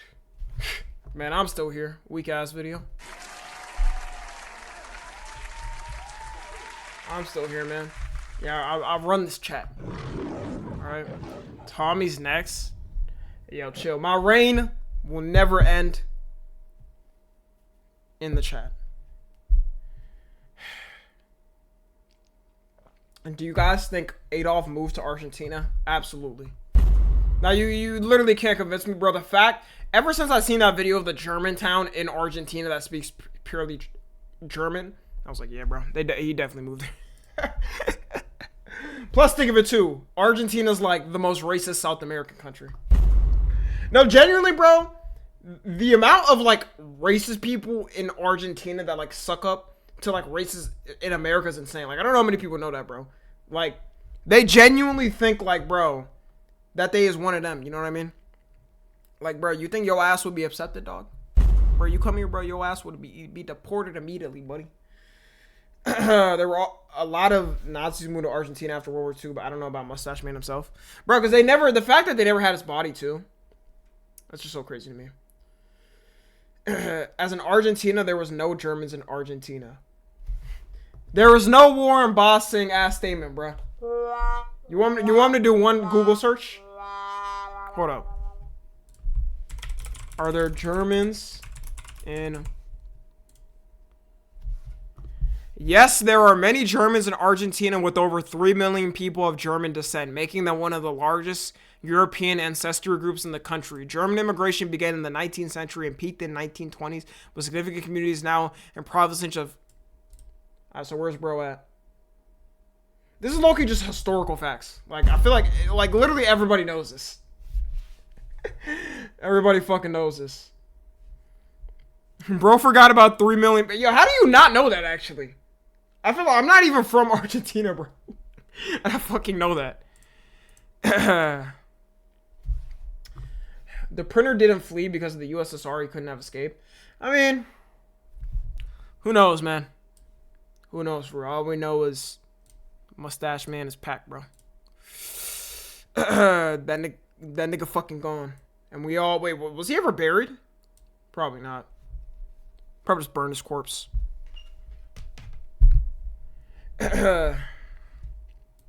Yo, Yo, and then they came out with some study recently that he probably had like a micro wiener. Fucking loser ass nigga. Yo, that's actually so crazy. Like they literally, y'all can search it up. They literally came out that like there was a high chance he had a micro wiener. He had a micro penis, man. They took like some DNA from an old cloth or something he wore and then like scanned it, his DNA. So that's why he was mad, man. That's why he was fucking pissed. You know what they say, like people, the smaller meat you have, the more you have to overcompensate with yourself. They never found his body, but the USSR probably burned it. I think most likely he probably like ended up so, but before that he probably told them just burn it. So they didn't like trace him or anything or try to like find, I don't know, just different shit out about him. I mean, it took this long for them to find like DNA about him. So, you know, let's see this though. The satisfying downfall of every major dictator. When you talk about some of the most evil dictators in all of modern history, most people reasonably focus on their crimes against humanity. However, people typically forget to mention exactly how these people were brought to justice or how they got away with it. And in this video, we're going to discuss exactly how every major dictator lost either their power or, in most cases, their life. Let's begin. Kim Jong-il. In 1994, Kim Jong-il became the ruler of North Korea when his father passed away. And what Kim Jong-il inherited from his father was a communist nation that was run with an iron fist, completely isolated from any outside sources, repressive in almost every sense of the word, and riddled with human rights violations. And Kim Jong-il gladly took this country and continued the tradition. And like any wild dictator, of course, he gave himself Yo, the sad thing too, bro, is Kim is definitely training his daughter to be like that. Like, I don't see North Korea getting freed in any time in our life.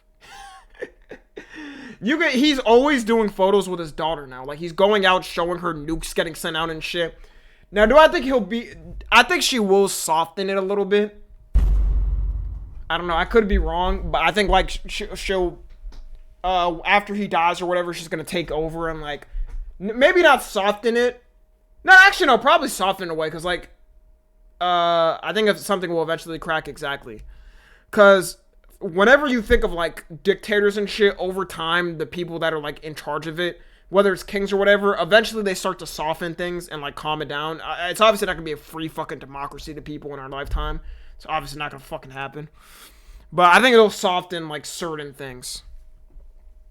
Title. In this case, Kim Jong-il was the supreme leader of North Korea. Due to how the better secretive option North between Korea is, there's her and actually Kim's sister. not much known about Kim Jong-il's early life, although it's speculated that he was born in 1941 on a Soviet military base near the Russia-North Korean border because that's where his father was stationed at the time. However, when Kim Jong-il became the supreme leader of North Korea, a lot of interesting facts were presented by the North Korean government about their new leader's past. Specifically, that he was born on February 16th, 1942 on top of North Korea's sacred Mount Pictu. But not only that he was born on top of this mountain, but when he was born, a new star appeared in the sky and a double rainbow appeared over him. Yo, it's crazy. They just make up a bunch of this goofy shit because they know the people there have no access to the information. The people there just believe it. That's why I think North Korean soldiers, bro, like you gotta understand, these niggas straight up think like Kim Jong-un is their god. And like, let's say they go to war with another country. Bro, they're gonna have, like, crazy dedication. Like, crazy fucking dedication to it. Now, obviously, they wouldn't have won against the U.S. They get pummeled in about 3 days. No matter how much dedication, bro. Like, it don't even matter, bro, there's a soldier here that doesn't even fuck with, like, I don't know, Trump now or some shit, or the way the country's going. All we need is one flying Dorito. And that's taking out half of the fleet. You know what I mean? Like, all the person has to do is just fly in that shit. Goodbye. Goodbye, army, bro. It's done for. Alright, that shit is $2 billion, bro. It's GG's. They won't even hear it coming. They'll just be fucking eviscerated in a second. And what else? They probably have a chance against, like, I don't know, probably a country in, like, top 10 GDP. Like, potentially a chance. That claim alone is crazy, and keep in mind, this isn't hyperbole or metaphorical. They present this information as fact, and the North Korean citizens are meant to believe it. And even if they don't believe it, they better act like they believe it. But besides the crazy claims about his birth, there's also an endless supply of crazy claims around his achievements in his life. One of my favorites being that he made 11 holes in one in a single round of golf. Another being that he composed operas popular in China, and I wonder if people just don't believe that. Like, do y'all think, okay, we know they're brain rotted. Do y'all think, like, everybody there believes this info? I don't know. Even with no access to it, I would question. I'd be like, what the fuck? Most do. I assume most do. I feel like it'd probably be like 90% do it, but there's probably 10% that's skeptical. And maybe like 5% that don't believe it. But they can't say it, obviously. They're forced to anyways? Yeah. But the way they've set up North Korea and its dictatorship, like, they do it in a way where, like, they do straight up psychological war on people's brains. So that's the reason why a lot of them believe it. You know, they have ways of training. They teach the kids. They teach them from a young age all these things, and then they just believe it up until an older age. Also that he invented an invisible cell phone and that he could literally control the weather. I feel bad for the North Korean citizens that blindly fell for all of this obvious propaganda, but I almost feel worse for those who saw through the propaganda and had to believe in a world that they knew was fake and there's nothing they could do about it. They still At least if you believed it, you were blissfully ignorant to the truth. Regardless, after Kim Jong-il grew to power, only a few years after Kim Jong-il was given power of all of North Korea, he was responsible for a series of famines that killed an estimated 2 million people from 1994 until 2000. And that is really only the beginning of the human rights violations that happened in North Korea during his supreme rule. But things started to change in the late 2000s, when Kim Jong-il was not seen in public places, specifically in the 2008 Olympics or in military demonstrations where he was always attending. Other countries started... Why do they allow North Korea in the Olympics? Because they allow them, right? Is the Olympics or the World Cup? Why? Like, what is the purpose, man? Isn't this just like kind of like enabling Kim to just like not give a fuck if his country can be involved in world events? It's both. Oh my god. And they also will never win. So like, we don't get it. Yo, I feel bad for the people that are like on the teams, bro. They probably play for their entire life. Like they think they're gonna die if they lose the games. To suspect that Kim Jong-il was beginning to be in poor health or potentially even already dead, although the North Korean state media made it seem like everything was just fine and dandy. That was until December 17th, 2011, when Kim Jong-il was confirmed dead by the North Korean government. The North Korean government claimed that he died of overexertion because he was simply working so hard making North... Bro... Korea the best it could be for the people. But in reality, he likely just passed away from a heart attack. And following his death, there was a mandatory 11-day mourning period where everybody had to publicly look upset about the death. And Kim Jong-il's body was even placed on public display in a memorial palace in Pyongyang. This is the same palace where his father's body is also on permanent display. Following his death, his youngest son, Kim Jong-un, was given total control of this dictatorial regime. And as of today, he's still in power. But maybe in a future video, we can discuss his downfall as well. Hideki Tojo. Hideki was born and raised deep within the grips of imperialistic Japan. He was born in 1884 and began his education at the Imperial Japanese Army Academy, and then began his career in the Imperial Japanese Army in 1905. After spending time in the Japanese Army, he served as the military attaché in Germany, of all places, from 1919 until 1922. And from that point, over the next 15 to 20 years, he began quickly rising through the ranks of the Japanese military and Japanese government until October of 1941, when he was appointed the Prime Minister of Japan. Now, under a different context, that may seem like an impressive military and political career. However, the actions that Japan's PR is just so insane, bro. Like, oh my god, man. The fact that they had literally one of the worst leaders of all time, committed like the worst genocide and war crimes, and just they moved on. Never apologized for it, became friends with everybody.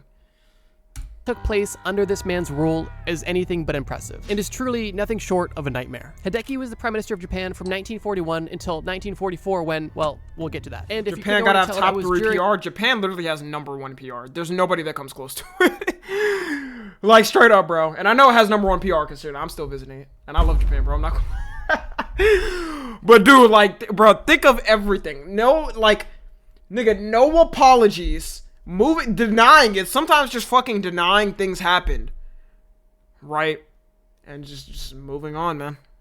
The Second World War. And if you know anything about World War II in Japan, well, Japan they had weren't a up full to reset much after good World stuff. War II. And some of the things attributed to Hideki's rule are the following. Numerous war crimes, including the massacre and starvation of thousands of prisoners of war and millions of innocent civilians, the attack that happened on Pearl Harbor, which literally happened 2 months after he was appointed prime minister, and other numerous mass murders that happened in and out of Japan during his rule. And not to mention, before he was even prime minister, but still an extremely highly ranking military official, the whole Japanese invasion of China in 1937 happened, and that's a completely different can of worms, but just know that that was literally hell on earth as well. It's safe to say that yeah, I feel like, y'all, with the US dropping like the bombs on Japan, bro, if it was like Japan was just like super innocent, you know, they were like just like a normal military, maybe a little bit, I don't know, they were fighting and they did it, people would still hate the US to this day. Like, niggas would not fuck with the US. But bro, at the time, all the countries were like, oh my god, thank you.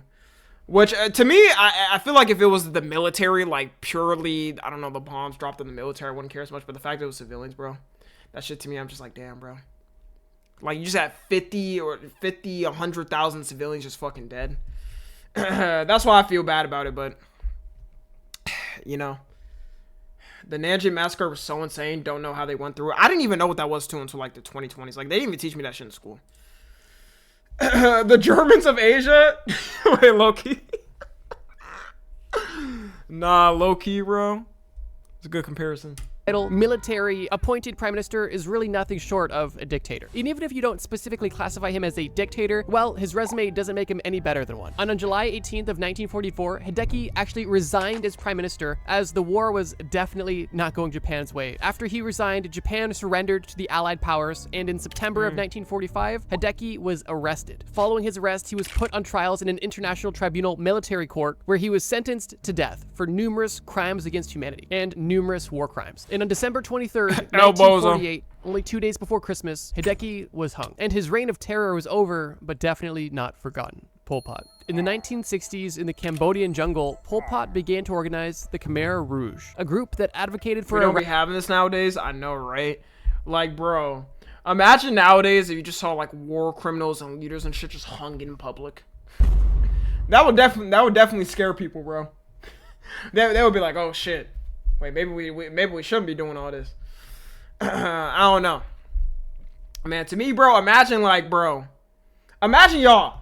I feel like just, imagine like in America or something, like all rapists or like predators and shit just executed in public. Like maybe Loki, what's that shit Charlie Kirk said? It should be fast and public. Maybe he was cooking something with that, nigga. Bro, imagine niggas like Preds just got packed in public. I guarantee, bro, you see the rate of Preds in public drop by 90%. They stopped doing that shit. Including or not including gang violence. We all smoking on their packs. I swear, I would not give a fuck about that, bro. I promise you. I would not care if they approve that shit. Right? They'd have to make sure, like, if they were like, okay, you have to be at least 18 plus if you want to see it. You know, it's going to be filmed. It's just going to be like if you want to see it happen. You want to see it happen. It's going to be filmed. You got to approve with your ID to come in. Because you can't have kids watching that. And then, yeah, if they did that, I would not care. Radical communist revolution to essentially wipe out any form of Western influence in Cambodia. In 1970, Pol Pot's Khmer Rouge troops, along with North Vietnamese troops, began a large-scale insurgency against the Cambodian government. And through this insurgency, they were able to control a third of the entire country. And by April of 1975, only 5 years later, Khmer Rouge was able to capture the capital of Cambodia, overthrow the pro-US regime, and establish a new government, the Kampuchean People's Republic. Once Pol Pot was fully in power of Cambodia, the cities were evacuated, schools and factories were closed, and any form of private property or currency was abolished. Damn! And terrifyingly, anybody who is believed to be intellectual, such as somebody who is proficient in math, or potentially... Yo, it used to be so easy for, like, dictators to take power back then, I swear. Especially before social media. Like, social media is their worst enemy in internet access, because everybody sees what happens. Like, back in the 1800s, bro, you could take over a whole fucking country, bro. And, like, some countries wouldn't even find out what happened until, like, I don't know, a year later. Now, people know immediately.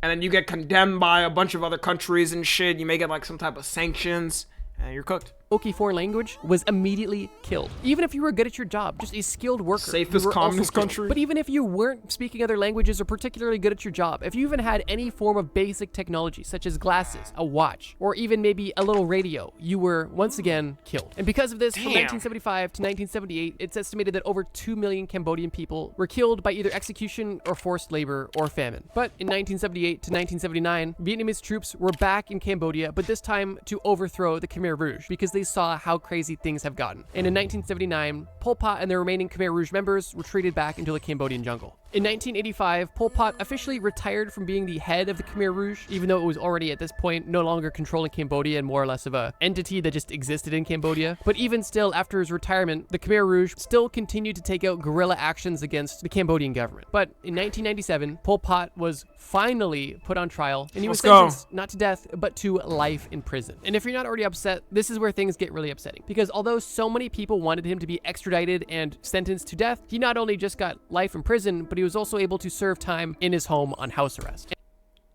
what the fuck? This nigga had a gym?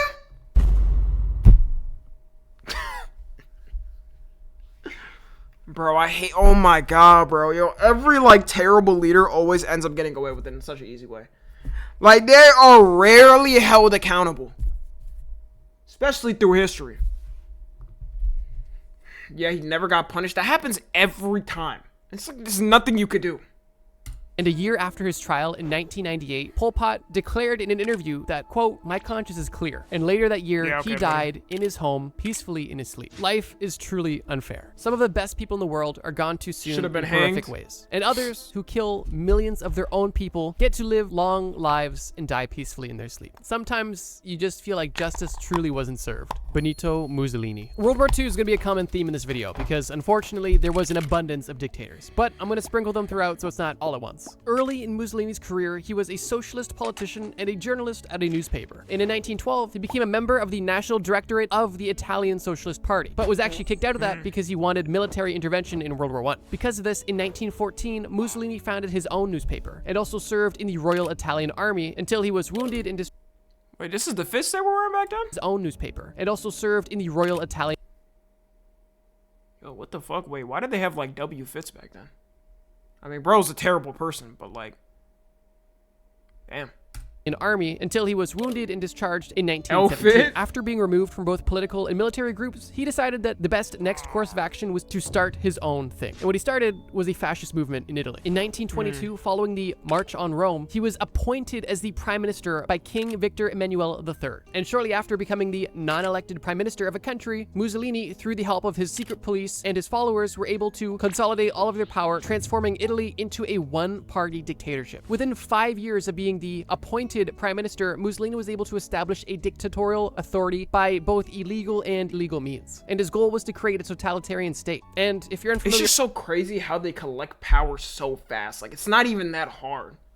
Like, bro, it's what you realize too, and that's the beauty of America. Because, bro, no matter how much Trump tries to get power here, and there, no matter what, bro, like, I got 100% guarantee he's not going to fucking serve a third term. First off, he's not going to get voted for, even if he does manage to run. Nobody's going to vote for him. It's going to be too controversial anyways. And, bro, America has so many... Bro, it's literally has so many barriers set up. You can't take power like this. Like, you cannot take powers like this. Bro, even at the time when there was a popular leader, right? Like FDR, at the time when there was a popular leader, people were like, all right, 4 terms is too much. We pushing it, bro. We got to lower this shit. It's seeming like a king at this point. We got to lower it. And then people agreed it's going to be lowered. And I guarantee, like, after Trump, they're probably going to put even more guardrails just for, like, future leaders and stuff that may come in trying to do this, try to take power here, and there. But, yeah, that's truly why I'm not scared. That's, like, the beauty of America, bro. 'Cause certain countries, bro, you can really just bulldoze through the systems and just take over in a snap. Like, it is not that hard.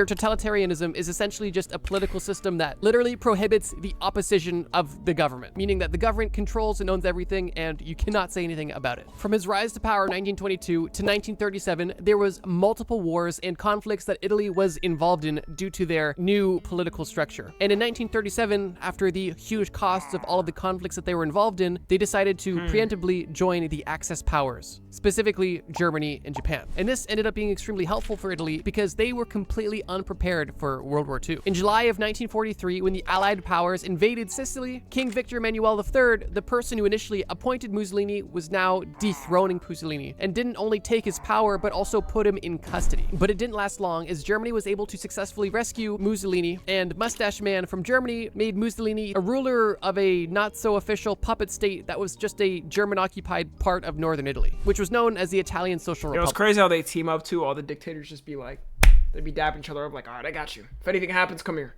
If anything happens, come there. Why are all the dictators so chopped and ugly, bro? How do you think they're getting their anger out? Bro, they gotta get their anger out. Like they're mad at themselves that they're like that. But when Germany and Italy and the Axis powers began to fall, and it was obvious that the Axis powers were no longer going to win World War II, Mussolini and his mistress at the time attempted to fully flee Italy and go to Switzerland to essentially go into hiding. While en route to Switzerland, the pair stopped near Lake Como with a group of other fascists and German soldiers, basically right on the border of Switzerland. During this brief break on their escape, Mussolini was actually trying to be incognito, and how he did so was by dressing up as a German soldier, which, you know, you're a bad guy if you're disguised as a German soldier. But even with this disguise, the fact that they was probably hunting him over after this, they were probably pissed. You have people fucking hunting him, looking for him. It didn't help him, because Italian partisans saw him and killed him and his girlfriend essentially on sight. They recognized him, and at that point, Mussolini no longer existed. Nicolae Ceausescu, born in 1918. Oh, we saw a video about this dude. He got like what was this from? Nicolae was born to be a politician. As a child, he was a member of the Romanian Communist Youth Movement, and as a young adult, Romania. Okay, we're gonna skip this because we saw this though. But yeah, Brody got like they just took his ass publicly. They gave him a publicly execution, bro. They gave him a Charlie Kirk ass. Fucking. It should be public, quick, or whatever the fuck he said, bro. You know what I mean? Nah, they really packed his ass, so that was crazy. NW public execution.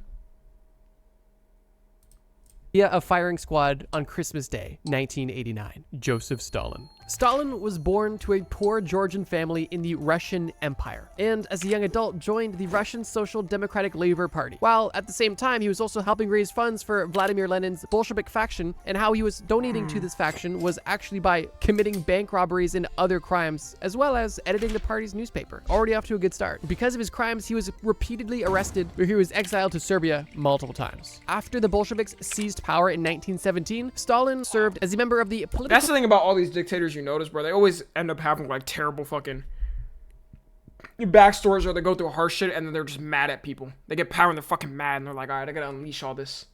Bureau of the Central Committee of the Communist Party of the Soviet Union. Very quick and easy name. And from 1922 onward, he used his position as General Secretary to gain control over the entire party. After Vladimir Lenin died in 1924, Stalin was the new man in charge. And Stalin's doctrine of socialism in one country became central to the party's ideology. And while he was now in power and had grand plans for the Soviet Union, it didn't really work out in his favor. Because due to his poor policies, natural disasters, increased demand for food because of urbanization, caused by his poor policy, a nationwide famine took place from 1932 till 1933 and killed millions of people in the Soviet Union. But that's not all. Only 3 years later, between 1936 and 1938, Stalin executed hundreds of thousands of confirmed and potential political opponents in what was called the Great Purge. And on top of that, under his regime, an estimated 18 million people were processed through the Gulag system of forced labor camps, which was...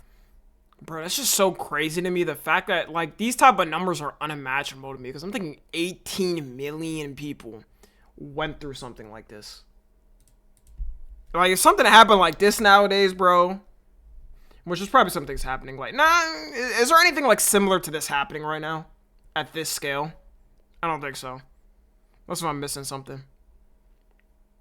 Not the gulags, yeah, your ass would immediately, bro, the whole world, bro, probably would fucking be condemning you all the time. North Korea, does North Korea have this, though? Like, at a mass scale like this? Nigga said U.S. Bro, where in the fucking U.S. is this happening? Where the fuck are you seeing this, bro? Don't you think this would be plastered on every news network ever? Prisons? essentially hell on earth. Keep in mind, all of this took place after World War I and before World War II. Of course, then World War II happens, which is an entirely separate can of worms, which is beyond the scope of this video at this point. But to put it in short, after World War II, the dust had settled and people were happy that, you know, the Axis powers were defeated, but there was still one issue. Western countries wanted capitalism, and the Soviet Union did not, which obviously eventually led to the Cold War, but during this time led to a lot of unease surrounding how things were going to be rebuilt post-World War II. One thing that the Soviet Union decided to do was to build their own nuclear bomb, which they tested in 1949. But unfortunately, during the same year, the country was also experiencing another famine. And on top of that, they also had a... They were focused on building nukes instead of feeding their citizens. State-enforced campaign that killed both Jewish people and intelligent people called the Doctor's Plot. But here's the thing, despite all of the things I mentioned, specifically within the Soviet Union, Stalin was seen in a relatively positive light. He had a cult of personality, he led the Marxist-Leninist movement, and by his... Yeah, because propaganda, and they had less access to social media. It's not like anybody even knew that. Yo, why? Bro, look at this fucking propaganda-ass poster. Oh my god, man. People probably had paintings of this shit up in their houses back then. Followers, he seemed to be the champion of socialism and the man of the working class, although millions of them died. Regardless, at the time, Stalin was relatively popular, and even to this day, in post-Soviet countries, there are old people that still remember times before the Soviet Union fell. Mostly very well. For example, I believe that I had a happy childhood and youth. Alright, buddy. Where they look at those times fondly, and they miss those times, and they wish that the Soviet Union was reestablished, which is unfortunate because a lot of the countries that are now post-Soviet are riddled with corruption, not allowing them to actually prosper in a capitalistic society. But that's completely beyond the scope of this video. Joseph Stalin died at the age of 74 on March... Wait, y'all. Okay, I'm gonna ask y'all because y'all always say I'm dumb on knowledge. How is Russia on, like, compared to, like, communism and, like, capitalism? Because y'all know how, like, China, they'll say like they're communists, but they're not really communists. Like they have like a communist party and the country's just run by capitalism and like some socialism a little bit. It's capitalist? Oh, okay. So basically all the fucking communist countries are just capitalist now. Like so it's okay, so Russia it's fascist mixed with capitalist. Okay. With 1953. He passed away in his personal residence after suffering a stroke. But even though he was now dead, mass murders caused by him didn't stop. What I mean is, following Stalin's death, there was massive funeral celebrations that took place. Like I mentioned, he was relatively popular within the Soviet Union. And because of this, hundreds of thousands of people attended his multi-day funeral. And unfortunately, because of people being so excited or simply so cramped and a lack of fire regulation, at least 109 people were confirmed to have been killed. A crowd crush? How? In a crowd crush that took place at the funerals, and it's estimated that it's completely possible that over 1,000 people in total died. How the fuck is that possible? I'm confused. It's not like a mosh pit or they're dancing. They're literally just like at a funeral or at a, I don't know, memorial service. Because of the funeral services that took place. I'm pretty sure they were promised food. This is one of the more food. interesting situations we've talked about so far, because at this point, no other dictator was still fully in control and still relatively popular at the time of their death. Up until Stalin, every other dictator either had to go into hiding to die peacefully or was executed. So this one was interesting. What else is interesting is the fact that I post videos every week. Feel free to subscribe. Let's move on. Saddam Hussein. We actually already discussed Saddam Hussein 2 videos ago in our video about bad people that did good things, but in this video, we're not going to discuss any of his good deeds. Y'all, this is in our lifetime, y'all. This is on our lifetime. Well, maybe something, I don't know. Saddam attended a nationalistic high school in Baghdad, and after high school, Saddam studied at an Iraqi law school for 3 years when he dropped out in 1957. At that point, he joined the Pan-Arab Ba'ath Party, basically the Iraqi regional branch of the Arab Socialist Party. Interestingly, during his rise to power, Saddam was actually involved in an assassination conspiracy to kill Qasim al-Rashid, who opposed the notion of Pan-Arabism. Although, during the assassination attempt, Saddam, who was supposed to provide cover to the other shooters, actually began shooting first, which ended up disorganizing the entire operation, and the person they were trying to assassinate was only hit in the arm and survived. Interestingly, although this assassination attempt was failed, the party that Saddam was a part of, which only had less than 1,000 members, was now gaining widespread coverage coverage and attention because of the attempt. But interestingly, this wasn't necessarily issue? bad publicity. It didn't stop his future political career at all. And he spent the following years in jail, conniving with other small political groups, theorizing other assassination attempts, and ultimately participating in coups. Which brings us to the late 1960s and early 1970s, when Saddam has built himself a reputation of being a progressive and effective politician. And because of this, he found himself becoming the vice president. And he was vice president during the 1973 energy crisis that saw oil Gas shortage, sales limited to 10 gallons of gas per customer.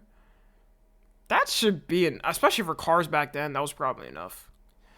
Yo, their gas was probably like what? Fucking 50 cents a gallon. This was in the US, by the way. Well, yeah, it's I can tell right here. But bro, they were probably just living it up. Just fucking 50 cents a gallon. Total was probably like $5, equivalent to like maybe like $15 now. You're not getting that, bro. We is not getting these prices. Prices skyrocketing, which directly benefited Iraq because they were, of course, selling that oil. And with this extra revenue, they were able to help revitalize and strengthen Iraq, pulling people out of poverty and developing and industrializing the country. But, of course, his time as vice president and as president is not without its many, many flaws. For example, the use of mustard gas and nerve gas on innocent civilians, which resulted in thousands and thousands of deaths. The Jew jail massacre, which took place in 1982 under his rule, which resulted in the execution of 148 men and boys. And on top of both of these things, just general blatant disregard for international law and numerous violations of international borders, some of which were actually subsidized by other countries because Iraq was dealing with the Iranians and Kuwait. Some countries kind of overlooked the war crimes of chemical warfare to help support Iraq because they were fighting with Iran. And by countries that were supporting this, I mean the United States and the United Kingdom. Throughout the entirety of his rule... Yo, it's actually so crazy though how like a majority of the Middle East, the reason why like the countries will be fucked up is literally because of like Western countries. Like the US and like the UK and wherever. You just look back at history enough, bro, and it's like a little hint of them coming in, something fucks up, and now the whole country's fucked up. Iran got fucked up by the US. No, Iran, bro. When I learned the history of that shit, I was like, holy fuck. Like, oh my god, bro. I'd be fucking pissed if I was one of the citizens there. A little bit of religion too. Yeah, like, Iran, like, it obviously does have, like, a terrible fucking dictatorship leader and shit, and that doesn't excuse them, like, chanting death to America and, I don't know, wanting America's dead and shit. Right? But, man, the fact that the U.S. came in, bro, swooped in, tried to do some change, fucked it up, then a new leader came in, and then to this day, bro, that shit's still fucked up. And it's probably not going to recover in our lifetime. Maybe, I don't know. Depends. The divide in Iraq was massive. Some people seeing him as a hero and a great leader, others seeing him as a horrible dictator, and it really all depended on what tribe you belonged to. But in March of 2003, the US invaded Iraq, ending his nearly 24-year regime, which was at this point internationally known for repression, brutal purges, and massive violence used to maintain absolute power. Just classic dictator stuff. And during this US invasion in the fall of Baghdad in 2003, Saddam Hussein went into hiding, but he was caught only a few months later when US forces... Oh my god, wait, was I even born? I was, bro. Saddam Hussein went into hiding, but he was caught only... Yo, I was really born when they captured this nigga. I would have been like, what? I would have been like 9 months old. It's kind of crazy. Unk? Fuck you mean unk? Nigga, this is 2003, what? Why y'all acting like y'all wasn't born in the fucking 2000s, bro? This isn't even far from when y'all were born. But it's so crazy. I'm a part of historical shit, you know? MF needs a haircut? Nah, for real, bro. Yo, they never taught him a fade. How to get a fade. A few months later, when US forces found an underground bunker. After Saddam was captured, he was held in the States and then transferred back to Iraq, where he was put on trial for a lot of the crimes he committed as president, specifically the attack I mentioned in 1982. This trial ended on November 5th, 2006, and Saddam was found guilty and was sentenced to death by hanging. And interestingly, this hanging took place during the Islamic... Oh my god, they got a video of it? Bro, I gotta see this shit. I never even saw the video. Yo, this should probably feel so satisfying watching. They filmed it. Wait, who did this? Was it the Iraq leaders there and the Arab leaders? They did it? Bro, they really packed his ass in 4K, man. They did not give a fuck. Yeah, fuck this nigga. I think, yes, a soldier in the room.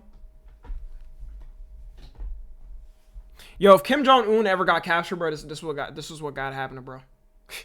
We need, it should be public. It should be quick. It should be fast. Like, we need to see that shit happen. Holiday of Eid, which is odd because we also discussed an execution that happened earlier that took place on Christmas. I'm not sure if that's just how the dates lined up or if that was intentional, but regardless, it happened. And a video was actually taken of the execution by somebody who recorded it on their cell phone. And this it's in video was HD. leaked and widespread online and on the news. And as I mentioned, depending on who you were, this execution was seen as justice finally being served or a massive injustice, all depending on what you believe. How is it an injustice? Wait, what? He was killing a bunch of civilians and shit. Who's saying this is an injustice? And which tribe you belong to. Interestingly, Saddam actually requested and tried hard to be executed via firing squad, but in court, that request was denied, and he was obviously hung. Adolf Hitler. Once again, and for the last time, we are back in World War II. Likely one of the most notorious people to come out of the entire World War. I mean, we know the whole war, but might as well watch it. The rise of Hitler is likely one of the most well-known and well-talked about of all of the people on this list. So for that reason, I'll keep it brief. Interestingly, unlike basically... People still look up to bro, just check Twitter. Every day, just check Twitter. Like, I'm not gonna lie. That shit is literally so crazy. Bro, it will be people... Okay, look. The shit that especially makes no sense to me, bro, if your ass is not blonde hair and blue eyes, do you not realize he would execute you too? That is the craziest shit to me. Like, if you were not this specific fucking type, bro, you would get executed. Why are you looking up to somebody? I don't understand it, bro. I don't get neo-Nazis that like him, bro. I don't know. It's just like, they just like the appeal to like him obviously being like fucking anti-Semitic and racist, all this shit, all this shit, bro, and being racist. That's literally just what it is. Because he was literally the most powerful racist fucking leader ever, and like it will never be passed. All right, knock on wood. Hopefully, bro. Prayers to God it never fucking happens. But it just makes no sense to me. Cause I'm like, bro, you don't fit his exact fucking type, and you're glazing him, bro. If he came back to life now and you glazed him, he would fucking execute you, nigga. He don't give a fuck about you, bro. I don't understand.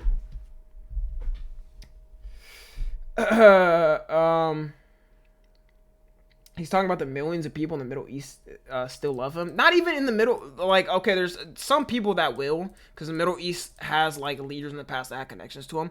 But just everywhere, bro. Obviously, America, Europe, everywhere. I just find it so fucking stupid, bro. Like, nigga. NGL radical left and Islamic extremists would believe Saddam is a martyr despite his history of his crimes. I mean, maybe. Extremists anywhere are gonna believe some extremists did good. That's what people do. They'll say that for fucking, like, Adolf too, bro. They try to, like, people try to justify, say, oh, he did this, he did, like, bro, it's just not justifiable. But then again, these are just people that are online, and, you know, you don't really see them ever in real life say this shit. Everybody we've talked about in this video, Hitler was not born in the country that he ended up ruling. Hitler was born in Austria, not Germany. Although being born and living very close to the German border, he felt a very strong sense of German patriotism. And also... Yeah, that's so crazy to me too. He wasn't even fucking... Unlike almost everybody else in this list, Hitler wasn't instantly indoctrinated into politics as a young person. He actually spent his childhood and young adulthood in the arts, not in politics. As an 8-year-old child, he took singing lessons and attended a choir, and at that point, even considered becoming a priest. Just imagine if Hitler ended up becoming a priest. That's an insane thought. At the age of 18, Hitler... Bro, it's so crazy, like, how little shit changes. Bro, like, imagine he got accepted to that art school, man. What happens? Low-key, because of the butterfly effect, some of us wouldn't even have been born. Literally, some of us wouldn't even have been born because of the butterfly effect. Like, so much shit in history wouldn't have happened. Who knows? Nobody knows. Nobody fucking knows. Good ending, I guess. The war would still happen, but not to the extent of our time. That's true. Was on his own and flat broke, unable to get into the School of Arts or Architecture because he did not have the... Also, last thing I forgot to mention it, bro. It's so crazy, too, in, like, America, seeing people that had grandparents here and shit that fought against the Nazis that also glazed Adolf. To me, that's insane. You can't be patriotic and then glaze Adolf. I just want to mention that. Last thing. But like that's just so fucking insane to me. Dead ass, bro. Like, I'm not gonna lie, if that was my grandson, bro, I'm disowning you.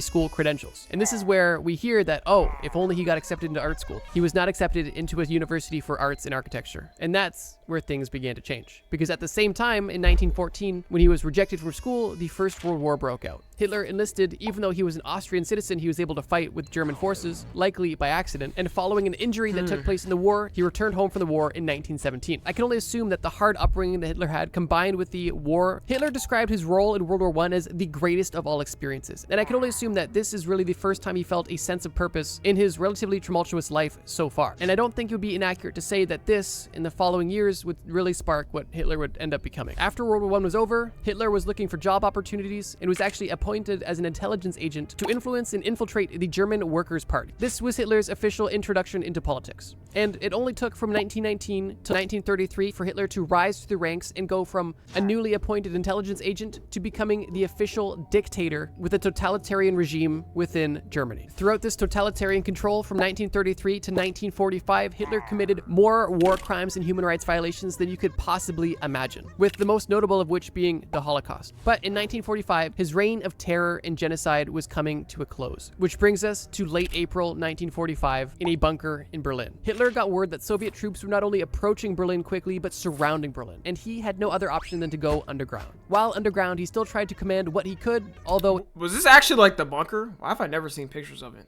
Or is this fake? Oh, I'm gonna assume this is it. It was obvious that his people were no longer listening. And some of his most high-ranking officials behind his back were trying to negotiate a surrender when all Hitler wanted was people to fight to the very death. He wanted no expense spared when it came to trying to get out of the situation, even though at this point he knew it was hopeless. Hitler had gotten word that the Soviets had entered Berlin and that there was absolutely no chance of him surviving. He decided, like the egomaniac that he was, that he wouldn't let anybody else take him out or even imprison him or anything of the sort. So while in the bunker with his brand new bride that he also married in the bunker, Hitler used a pew-pew to scratch his head. And I do apologize for the censorship, but I really we all know what happened. Following Hitler doing that, his fucking wife, bozo, Eva Braun, took a pill that made her not feel so good, and the two were no longer around. But it doesn't end there, because following Hitler... Yo, you know how... Bro, do you know how much fucking aura the picture would have of, like, Adolf hanging? Yo, niggas would straight up have that picture, that painting up. Yo, imagine they did that shit like Saddam Hussein. They had that shit public. Bro, like even that one, y'all know that one meme, Hitler dead? That shit is like A1 to people. Everybody uses that. Bro, because that shit is just, it's just so fucking goated, bro. Like people were happy, bro, seeing that nigga dead. Like, Hitler dead. That shit is iconic at this point. Instructions, Hitler didn't even want his dead body to be captured by the Soviets. At least they did it with So Mussolini. following his orders, some of Hitler's helpers collected... No, I think he knew. I think he low-key knew, like, people were gonna get it and then put his body on display and just make fun of him. And he couldn't stand that. Like, they would have stripped him naked, bro. Nigga, you probably would have seen his, like, micro meat. His micro penis, bro, like scientists said he had. He don't want any of that to happen. His and Ava's bodies and burned them and then hid the ashes. Although the burned remains were eventually found by the Soviets, and dental records did confirm that these burnt remains belonged to Hitler. And it was then where the hellish, nightmarish Nazi regime was officially concluded. I really hope you guys enjoyed this video. And I also really hope this video doesn't get demonetized. Wow, that was a good video. People would take pics of it? No, deadass, bro. They would have... Bro, I literally think that's why he told them to burn the body. Or they did it. Because they did not want them, like, they couldn't, bro, to them, they couldn't even imagine their motherfucking, I don't know, their god, bro, being on display like that. They're like, nah, we can't imagine this shit. We can't let it happen. But, he didn't have a micro penis. He had an undropped ball, meaning one testicle, his body not hanging down like it should. I don't know. All I know is they said something like he may have had one. And one testicle, that's disgusting. Ew. Ew. Oh my god, one testy? What the fuck? Ew, ew. Anyways, yeah, if you're watching on the tube, make sure to join the Discord and watch the streams. Ew, one testicle? Oh my god. So his ball dropped. Holy shit. Okay. Oh my god, my Discord froze. No, right when I'm about to end stream. My stream's frozen.